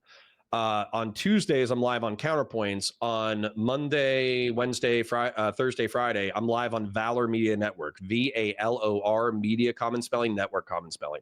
Type that into your search bar. Subscribe to that channel. Come catch me live on Valor Media Network. Yeah. Super chats and memberships if you got them. I parasocially love you. Thank you for flying Counterpoints Airlines. I know that you have a lot of airlines to choose from for your early to midday streams, and thank you for choosing Counterpoints. That's her. She's good looking. She's not ugly. I think Sam's being a dick. Yeah. Just get her when she was younger. Bitch. Yeah, look at her there. Some genetic. She looks shrill, and she looks like she's ready to terrorize a man. Wrong star on the sweatshirt there. When you were coming up, you had hot opinions, and people were looking at you and saying, this kid's hot. And you get paired up with this chick to sort of show you the ropes and kind of introduce you to the world of whatever the fuck leads to being on Fox News, whatever. And you start questioning basically Jewish stuff, and she starts texting you stuff. You can't talk about this. We're gonna excise you from the friend group. These types of like texts to let you know that you're on dangerous ground. Yeah, I think she tried to fuck me too. I think it was like a honeypot situation. The first thing she asked me when I met her is if I would ever fly to Israel. That was her. It could not be less subtle. Yeah, fly to Israel to fuck. That's the one key weakness. They got to get better looking bitches. Better over looking here. ingredients. Better pizza. Papa John's. She really fumbled the ball hard. She came out the gates. You want to go to Israel? Came on real strong, and then she has to report back to whoever and be like, "I think I accidentally created Nick Fuentes." Oops. She was so ugly. She created Nick Fuentes. Was she the only one? Did they send more? Did they? Let's try this. Blood123 says, what is a better measure of intelligence? Me having a master's in physics or my IQ test resulting of 135? I look back to a 2015 test I took, which I got a 95 on somehow. Well, if it was an ASVAB, which is the military test, they only do it on 0 to 100. And then I think your master's degree, like, listen, there are people arguing about IQ in chat. IQ is not the end all be all. And the way that I would analogize it is, and apparently computer people really hate it when you analogize brains to computers, but your experience and your memory, in my opinion, is your hard drive, okay? That's the information that you have access to. Whereas I would say that IQ is like a processor or in combination with random access memory. So if you don't have good random access memory, and if you don't have a good processor, then you're not going to have quick and efficient access to the hard drive, right? So people who have very useful hard drives filled up with tons of experience and tons of good memories, they are probably going to beat the shit out of someone who has no experience and no memory and a high RAM and processor, right? And so, and then likewise too, we have 200 people, so I'm assuming half of you guys are DGG degenerates. If you fill up your hard drive with fucking trash, it doesn't matter how good your processor is, and it doesn't matter how good your RAM is. You're effectively running shitty programs. And so all of this point to say is that like IQ is not the end all be all of like a human's worth. I think it's a worthwhile metric to see who you should trust to generate insightful opinions. But if the hard drive is filled with trash, it kind of doesn't matter. Or if it's filled with nothing, it doesn't matter. AF Racing says, Connor, someone I think Pisco said you're honorable, and I wanted to echo that. I don't think we deserved an apology, but you did, and that solidified my opinion of your character, a man of honor. Well, you know, I try to be conciliatory, because there are plenty of really cool people that I've disagreed with in the past who have given me incredible insights into life, but we didn't agree, right? So we didn't agree on something, and we were both super passionate about it, but then they revealed like an entire other part of life that blew my fucking mind. And so I try not to dismiss people as being useless just because we passionately disagree on a topic. That seems pretty silly to me. Sacred Snow says Lolicon debate featuring food shops. No, pass. Appreciate it though. This one. I think there were more after, but it was mainly, she was the main one. And yeah, I mean, honestly, it was actually that simple. She just wasn't that hot. It's like Charlie's Angels. If they don't get you with that one, they send the black one, then they send a Chinese one. They send a bunch of different flavors to see if they can get you. They send Charlie in? Well, it's Epstein is the guy. Right. And then the last one is they get you on the plane with the kids. And then they become the agents. Peter Thiel, for example, he starts the Stanford Review at Stanford. And if you look, it's crazy. Stanford Review is like a who's who of defense contractors, which you wouldn't think. It's supposed to be like a polemical, conservative college newspaper, but it's a who's who of drone developers, like all these people that are making weapons for the Department of Defense, like Joe Lonsdale, who then went on to work with Peter Thiel. And so Peter Thiel, he writes this book about the diversity myth in 1995. He writes a number of other publications, and then he goes on to work for the CIA full-time. doing Palantir. Then he goes into a full-time intelligence defense contractor position. And now they're collecting all the data on people that criticize Israel for the government. That Alex Karp guy, he said that his greatest fear is that the alt-right, his greatest fear is the alt-right. That's not good. Yeah. Sorry, who said that? Did Peter Thiel say that? The alt-right Karp guy, he said that his greatest fear is that the alt-right, his greatest fear is the alt-right. That's not good. Yeah, and specifically, he said his greatest fear is that Christian nationalists will take power and then throw him out of a window, specifically for being Jewish. That's not good. Yeah, that's our guy. What do you think about Based. these Indians? Not a fan. I was gonna go with it as Usha Vance, JD Vance's wife, is Indian. You have like half of Twitter like hates Indians, and then they're all. Death Lily says, could we get a veteran that does supply and logistics first before the SF dudes? Need a guy who did that. You did, lol. Yeah, dude, I could easily explain the military industrial complex logistics supply chain. Also extremely pro Vance, and his kids are dressed like Indians in India. His first son's name is Vivek, and he went to college with Vivek.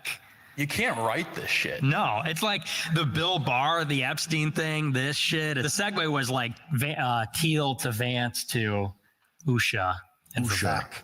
That sounds like one of the... QW Gar says, I parasocially love you too. And Send Patty says 98 likes. Yeah, guys, we've been bouncing between 150 and 200. We've been closer to 200 today. So I appreciate you showing up. Like the stream. Share it with your friends. Liking the stream is free. Super chats if you got them. Memberships if you got them. And, thanks for being here. What's the Upanishads? It sounds like something out of one of those ancient books. It does have a sort of, ancient ring to it. It's frightening to me, especially that ancient Indian stuff. That's because modern Indian's frightening as is. You go back into the... Tico Suave says, I'm here to call Connor out for his height claims if he makes them again. Also perfect during the work slot for occasional 40K chatter. Dude, I'm 6'4", bro. 6'4".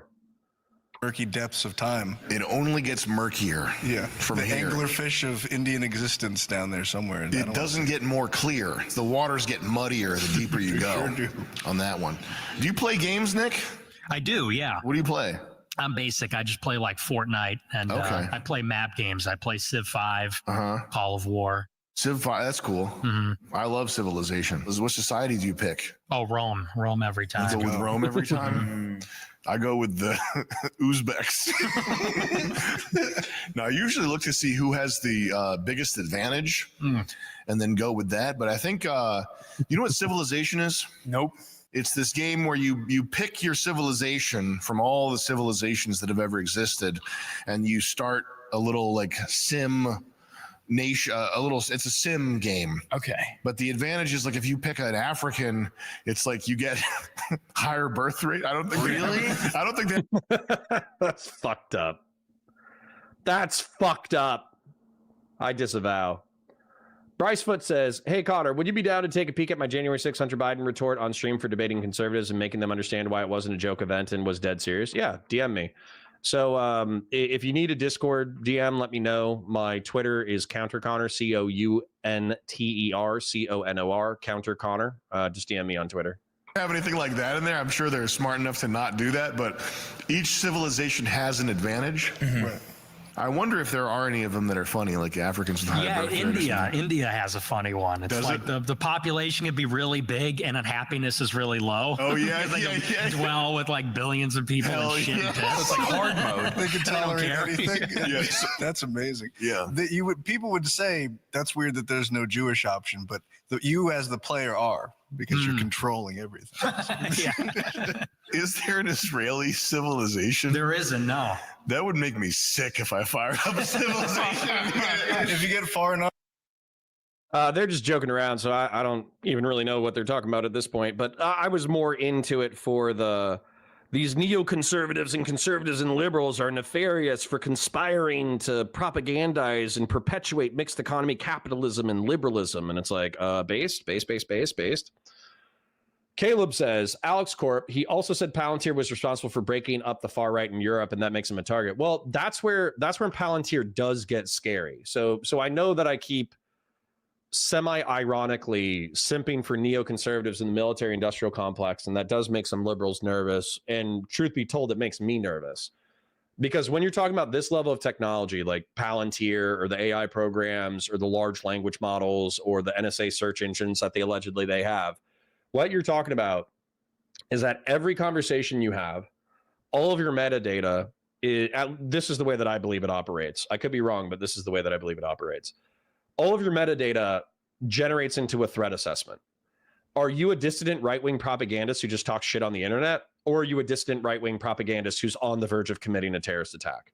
Or are you a jihadist on the verge of committing a terrorist attack? And as long as we live in free and open societies, then you can be a dissident as long as you're not engaged in criminal behavior or terrorism. But what's going to happen is your verbiage, your phone is going to snitch on you, your computer is going to snitch on you. It's going to enter into an algorithm and it's going to do a threat assessment. And if you're on the verge of committing a terrorist attack or you're presently engaged in criminal behavior, the government's probably going to isolate you, stalk you, create warrants for your arrest, and rip your life apart. And so it's a wildly powerful tool that can be used to crush dissidents. But that's okay as long as we have a free and open society. But if we start having a Orwellian police state, dictatorial, authoritarian society the way China has right now, it's going to be a major fucking problem because it's going to make rebellion or revolution almost impossible. And so that's the fear with Palantir, the AI programs, the drone swarms, the automation, all that shit is at what point do we just lose freedom? And I don't know the answer to that question, and I don't know how to maintain the balance. I have to talk to people who are way smarter than me. Or if they're not smarter, they're at least involved in the projects, so they can tell me how they think we can maintain the balance. Starhawk says, so how much of this was Nick was describing here actually true? Did they actually send Jewish temptresses after these personalities, or was that a joke? I think it's mostly a joke. I think it's just a cultural thing, right? I think it's just a cultural thing. So I don't think that girl, Cassie Dillon, was actually sent against Nick Fuentes to co-opt him to not be a dissident right-wing propagandist. But I think that everybody recognizes that Nick is smart. Everybody recognizes that Nick is a talented propagandist. So if somebody who was becoming conservative Inc. tried to recruit Nick to be more conservative incorporated than to be a dissident right-wing figurehead, I think that's entirely possible. But I don't think the government would be directing that. I think that would just be social forces. So, yeah. As a Brit, you then create the state of Israel. AF Racing says, why don't you have a Discord? I do. I post the link all the time. I'll post it again in a minute. Yeah, that's how you win the game. It's one of the world wonders is creating Israel. My big thing is I'm just soaking in the failure of this administration. Every successive failure of Trump is just like, that has been my source of enjoyment for the past 5 months. What are the failures? The discussion about amnesty for illegal farmers. What's his stance here on amnesty? So, last year they're promising mass deportations. That was the big tagline. We didn't get that, right? No, we're not getting it. They stopped publishing the figures. Right. They have not published one number for 6 months, which never happens. And so that was the big promise. And but of course, the entire year last year, he had his fingers crossed behind his back. Whenever they pressed him, he would say, well, we're going to get the violent criminals out first. We'll worry about everybody else later. And so fast forward to now, they arrested 70,000 people, which is nothing in 5 months. And they're already saying, well, now we're going to strategically do mass deportations by not deporting anybody that works on a farm, in a restaurant, in a construction site, in a hotel, which is like all the migrant labor. They're basically throwing in the towel 5 months in. They're just leaving the listless ones that have nothing better to do than crime and rapes. Yeah. At least the other ones have I don't know, they're kind of semi-integrated. That seems like the worst idea. It's a total joke. So what? I feel like he just said the opposite. And by the way, while I like joking that Trump has totally backstabbed his base and Nick being butthurt that they're not doing mass race-based deportations of Hispanics and Central Americans, like even if they're productive, even if they're non-criminal, save for the migration process. Sorry, let me start from scratch. I'm happy that Trump broke. The same reason why Nick is pissed and annoyed, but also kind of laughing at how Trump is a piece of shit, is the same reason why I'm happy. But the reason why I'm happy is because if we deported, it's estimated that construction labor is between 25% and 40% undocumented. It's also estimated that in agriculture, they're 40% of the labor force. The Trump raids have already caused and will continue to cause price shocks within agriculture and within construction. And you can be like, oh, Connor, you want slaves? No, I don't want slaves. Give them whatever rate is actually good for both Central America and us. Let's say it's $7.25 an hour. Let's say it's $10 an hour. Let's say we get in labor protections where Central America and South America are able to remit, which means they're able to take money generated in the United States, send it to Central America, and they're able to afford a middle-class lifestyle for their families. I don't give a shit, especially if we're getting cheap produce, especially if we're getting cheap construction prices. I don't give a flying fuck. I want to conquer Central America. I want to conquer South America. I want the United States of America to be the United States of the Americas. I've gone on this tangent multiple times. And so, anyways, I'm happy that Trump is breaking, but I kind of feel like we have the worst of all worlds right now, where we don't know who's going to get deported. We don't know why. It feels very arbitrary. We have no people coming through the southern border. The southern border should be secured, obviously, but we have nobody else coming in. And then we're about to experience price shocks. So while Nick is laughing because he's kind of anti-Trump because Trump isn't extreme enough, I feel like Trump has been extreme enough to do incredible damage without a solution. And so realistically, like, we just have to wait Trump out. Like you and me, we were part of this big wave in 2016, which Trump obviously led. He was the nucleus of it and the center of it. And I think that the energy around him started dying off realistically almost immediately after he won the election the first time. I think he's no longer funny. He got off Twitter. He's not even based anymore. You know, I think about the things that he says. There's just not one. He's pro-Jew. Wowman 542 says Ryan Macbeth argues the military industrial complex doesn't exist as its profits margins pale in comparison to the consumer sector like Amazon and Apple. Do you disagree? Yeah, I disagree. I don't think profits are necessarily like the driver of whether or not we have a multi-billion-dollar insanely complex machine. So I don't know what profit has to do with it. I'd be curious to see his rationale. Jewish. He's pro diversity, pro black, all these different things. And so last year you had all these people that were really not on our side back then. People like Jack Posobiec and Mike Cernovich and a lot of these other guys trying to meme him as like he's still spiritually what he was the first time. And to me, I just thought that was just a complete and total betrayal. It's like people like myself found ourselves on the outside looking in, and all those people back then who were alt-right or establishment are now the ultimate insiders in Trump world. Based. No deportations. He bombed Iran, which at one time that was almost like synonymous with starting World War III. Well, and what the Jews always wanted, like bombing Iran was like a punchline. If you wanted to say somebody was so pro-Israel, it's ridiculous, you would say they're going to start a war with Iran. They're going to bomb Iran. Yeah. And then he did it. What did he bomb? He bombed their most fortified nuclear facility where they enrich uranium. Of course, he promised no new wars. And a big reason I didn't vote for him is because I said he's going to bomb Iran. The Israelis have been pushing for years, and they're finally going to achieve it with him. You know, he gets into office and everybody says there's going to be no new wars. We're going to stay out of it. And then, of course, Israel starts the war with Iran. They bomb Iran. They do these drone strikes. They do air strikes. And all the pro-Trump people said, well, we should stay out of it. Of course, we're deeply involved. We start shooting Iran's missiles out of the sky. We start moving airplanes and aircraft carriers into the region. Then they said, well, we shouldn't get involved offensively. Then everybody starts saying, well, we should bomb Iran's nuclear program. Then they said, well, we could bomb the nuclear program, but we shouldn't do regime change. We shouldn't put boots on the ground. Then we bomb the nuclear program, and the next day, Trump is saying, we need to do regime change. Has Trump said that? He did. He said it we the need day to do after. regime change? Mhm. Can we look that up? What is Trump saying about regime change in Iran? On True Social, He backed off of it, though. the day after he bombed Iran, he said, why wouldn't we do regime change? The people hate the government's failing. We should get a new government to make Iran great again. Oh, wow. And then everybody started saying, well, regime change might not be so bad. It's a weird thing to declare while wearing a bow tie. Well, no, this is MAGA. This is Make Iran Great Again. Mm-hmm. Oh, that is kind of a bow tie situation.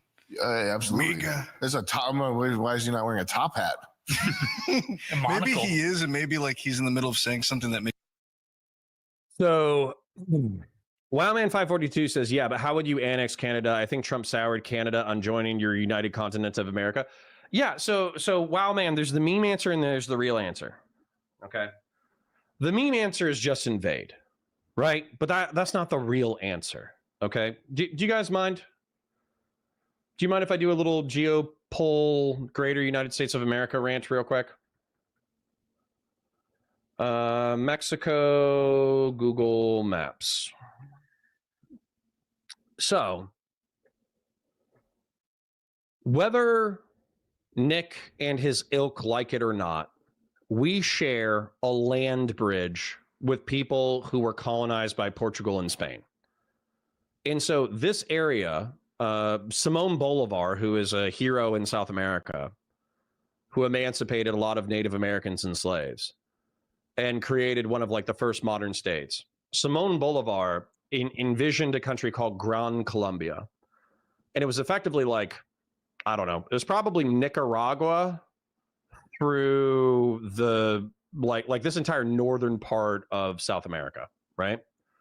And then you got Brazil, which is obviously an economic and social powerhouse. You got Argentina, you got Chile, you got the gays, you got Paraguay, Uruguay, Bolivia.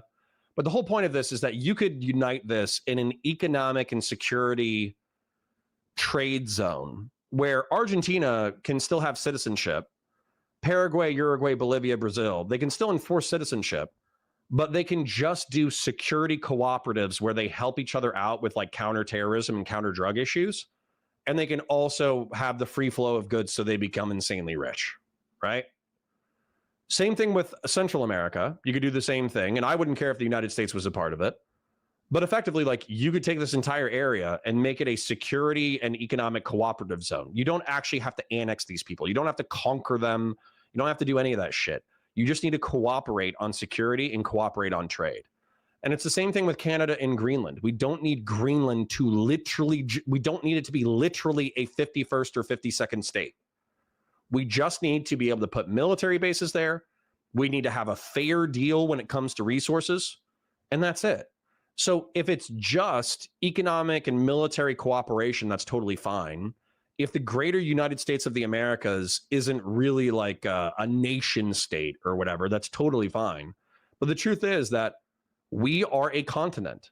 We should act as if we have shared continental interest because we do. Anyways, end of rant. Makes it like float off his head for a second. That's probably actually true, yeah. Right. Or someone's taking shooting at him. The hat's just and it didn't get shot off, it's dodging the bullets. Yeah. Right. He's that good. It's a great hat.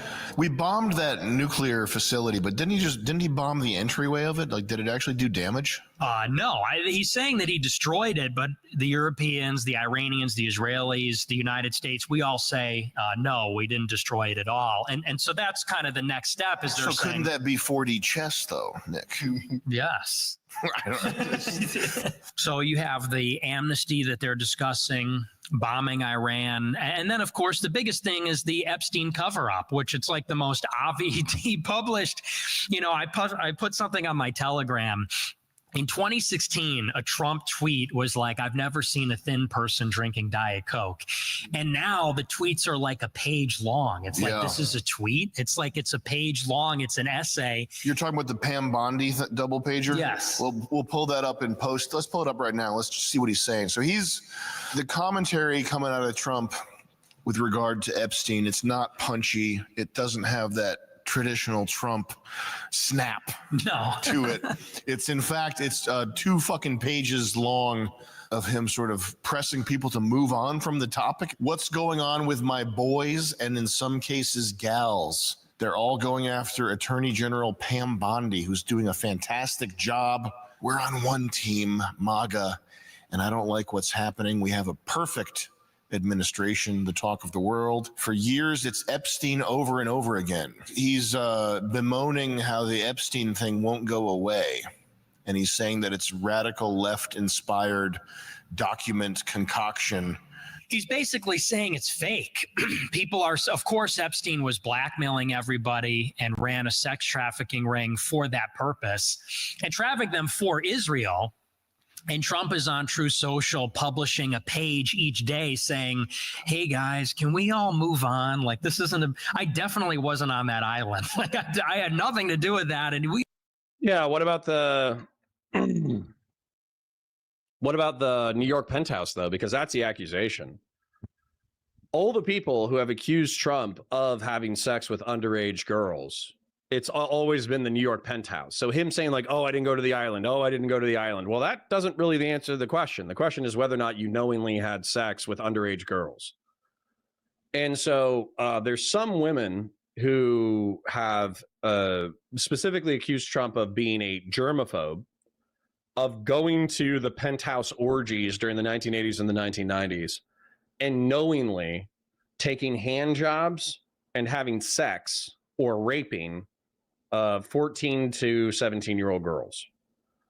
And then also one of the weird things is that in the 2000s, so I think in 2000, Virginia Giuffre was recruited from Mar-a-Lago into becoming a masseur for Epstein. And the response from Trump was to ban Epstein from the club, but he didn't formally distance himself from Epstein until 2004. So he knew that one of his closest friends was recruiting underage women to be prostitutes.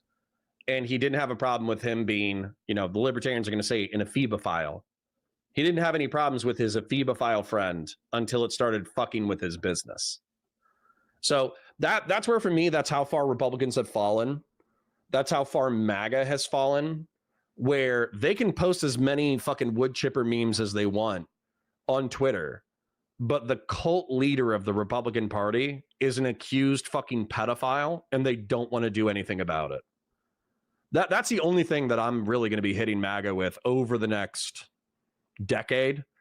I'm going to be like, your Messiah was a pedophile. Your Messiah was a pedophile. Your Messiah was a pedophile.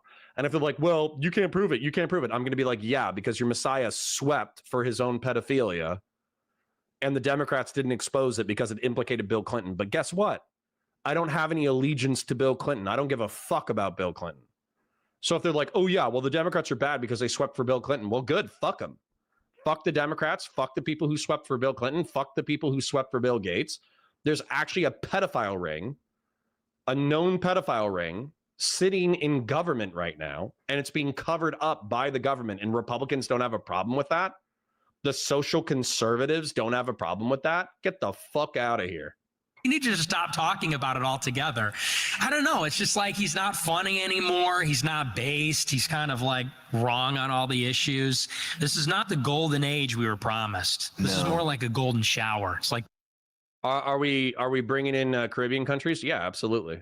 The golden shower in the Russian hotel. We're getting pissed on at levels that, and I have to pretend I'm happy, right? But we're getting pissed on. Wow, a lot of piss. That's a decent Trump impression. Great. Not looking too good. The thing is that energy's got to go somewhere, right? Like, I mean, he started all this momentum deporting people. I remember hearing people, like, just people on the left going, oh, they're sending innocent people to where was it? Friggin' Shanghai. Sakkut, you dumbass. Shangri-La, where was the prison they were sending him? I'm completely off the map. You mean El Salvador's? El Salvador, that's Shangri-La. Seco or yeah. Kiko? Something like that. CECOT, whatever their center is for bad guys. So now everybody's mad. You got, Mexicans throwing bricks at ICE vehicles and stuff. That's all the stuff I'm seeing. You can't put the genie back in the bottle, though. Mm-hmm. Like, where's all this momentum going to go? Yeah, I don't know. I wanted him to lose so that we could elect Ye in 2024. That was or in 2028. That was kind of my big idea. I think the country is ready to reject Trump as like not radical enough. Giga Trump.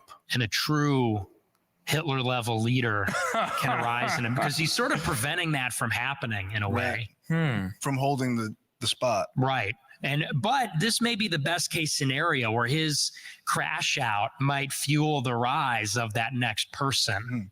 Almost like Arthur Fleck inspiring the creation of the next Joker who slashes him at the end of the thing. That's right. He's like, you want to know how I got these scars? And he shows you how he gets the scars. Well, one thing that's true, I think that the public, the tides are turning publicly in a way that I couldn't have imagined back during the, sort of the dark ages. Back then, I think there was this energy. We were looking at Trump and thinking about, we were hopeful for the future and excited for what could come out of the Make America Great Again.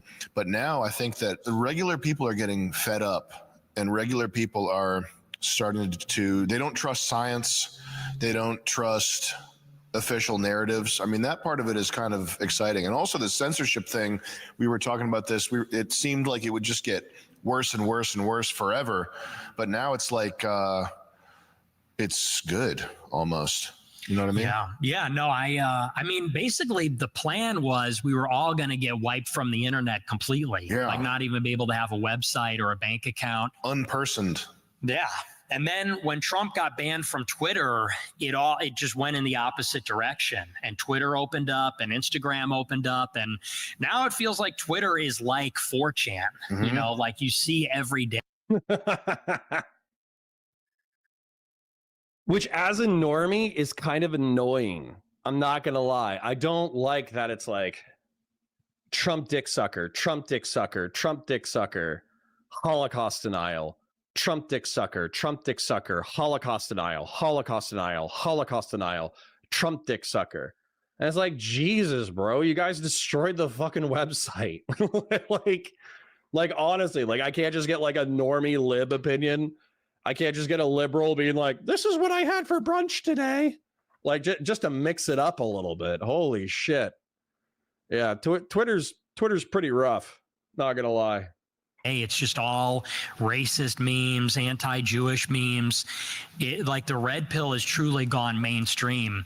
Is Twitter Is it? Or did they kind of create the algorithm in such a psychotic way that it's obviously being exposed to a lot of people, but I view those people as like schizophrenics who are engagement baiting, like rage baiting. The reason why is because they've gamed the algorithm to rage bait. I don't know if that's a good thing. I feel like do regular people, do black people look at Twitter now and get pissed off, or are they just fine with it? I think even the black people are I think they've just gotten used to it. Racist at this point. Well, black Twitter is its own thing. The Fresh and Fit guy, you did that Fresh and Fit podcast. Mm-hmm. Did you do the Hodge twins? I did, yeah. How'd you like them? They're great. Yeah, I saw you did. I love those guys. I think they're awesome. Hodge twins. Which one's better? Which one's better? Yeah. The Hodge twins are dumb as shit, by the way. The one on the left. Old lefty. Black people getting fed up with black people, I think that happens like in the hood. And I think they also have a lot of distrust that's like valuable. They have a healthy amount of distrust, but maybe an unhealthy aim, and so they wind up distrusting things like, and I just found this out, dark cola. The reason why they prefer Sprite is because they think that they put in something in the brown, in the dark soda. I just heard that. Well, that's just like black schizophrenia now. Correct. That's where we're moving. but if that was aimed properly, they'd be great allies. We have to calibrate black schizophrenia. Yeah. That's the next phase in true MAGA, or T-MAGA, as I call it. is calibrating black schizophrenia, Weaponized weaponizing it. autism plus weaponized, yeah. We have to do our version of starting the college newspapers. We have to fund mixtapes. Right. Did you see that flood in Texas? Mhm. Did you see the Sten Patty says there's got to be a balance between insane left-wing censorship and insane right-wing extremism, right? You would think. That's what I'm trying to do. Sam says Twitter will even out once all the dumb fucks get their energy out. I hope so. Ad libitum says dog vids and wholesome memes are the ways that you got to break it up. True. Caleb says, Connor, if you were GOP strategist, how would you handle the growing anti-Trump far right? I don't know. That's a runaway train, dude. You just asked me, how do you stop a runaway train? GOP strategists, how would you handle the growing anti-Trump far right? I think they're a product of Trump. I don't think I'll ever spend any energy on trying to salvage MAGA. I blame MAGA for these problems. So, yeah. This is just MAGA running its course. thing they're talking about with the weather modification? Yeah. Did you watch any of that? No. So do you know what cloud seeding is? I do, yeah. So 2 days What's the problem with cloud seeding, Sam? Please don't say something wildly stupid. before this fatal... Oh, fuck me. Okay. The cloud seeding company that was actually responsible for doing the operation 2 days before the floods, they went over the amount of cloud seeding that they released, and it's an infinitesimally small amount of the chemical that would have resulted in, like, they were basically able to correlate it for how much water they could expect out of the cloud seeding that they did, and it's like it's barely a percentage of what happened during the flash flood. So blaming cloud seeding for the flash flood is not smart, is the nicest way that I could put it. Flood. There's a company that's seeding clouds, and now the CEO, he's like a young kid, they're bringing the CEO around to explain that his technology is not what caused the floods that killed everybody.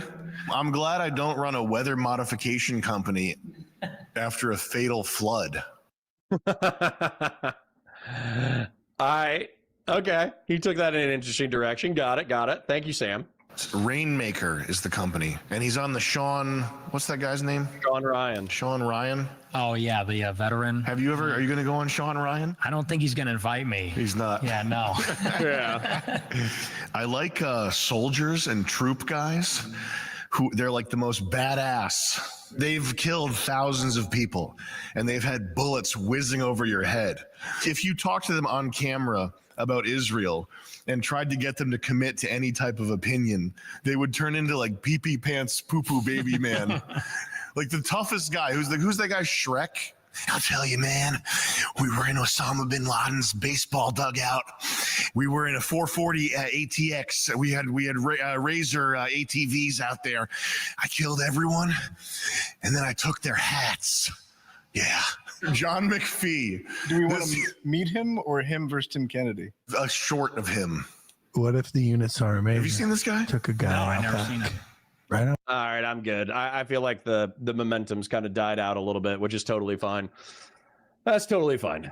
So I get it. They're just shit posting now. Unless somebody says like, "Oh yeah, they're definitely going to say something interesting." I think I'm good on that. Unless there's some like really hot content, I might wrap early. The only reason why I'd be wrapping early today is because I have a DC trip. So let's summarize that segment real quick. I actually appreciate Nick Fuentes. I disagree with his prescriptions like a motherfucker. I think that he's actually probably a pretty bad person as far as his political prescriptions go. But I think he's an insightful and intelligent person. And I do think that he can describe history in a really interesting way that compels me. The difference, though, is that oftentimes when he's describing things, I'm thinking to myself, like, that's cool. That's based. Like getting the CIA to work with American college level newspapers to promote anti-communist ideology and then groom the next generation of military industrial complex operators to create the technology that allows America to fight and win wars against communists, fascists, and jihadists. What's the problem? You know, you just described something really cool. So that's the beef with me and Nick. And yeah, that's pretty much it. I like Sam Hyde. I think he's funny. I think his politics probably suck, but you know, whose politics don't suck these days? So anyways, all right. I personally love you guys.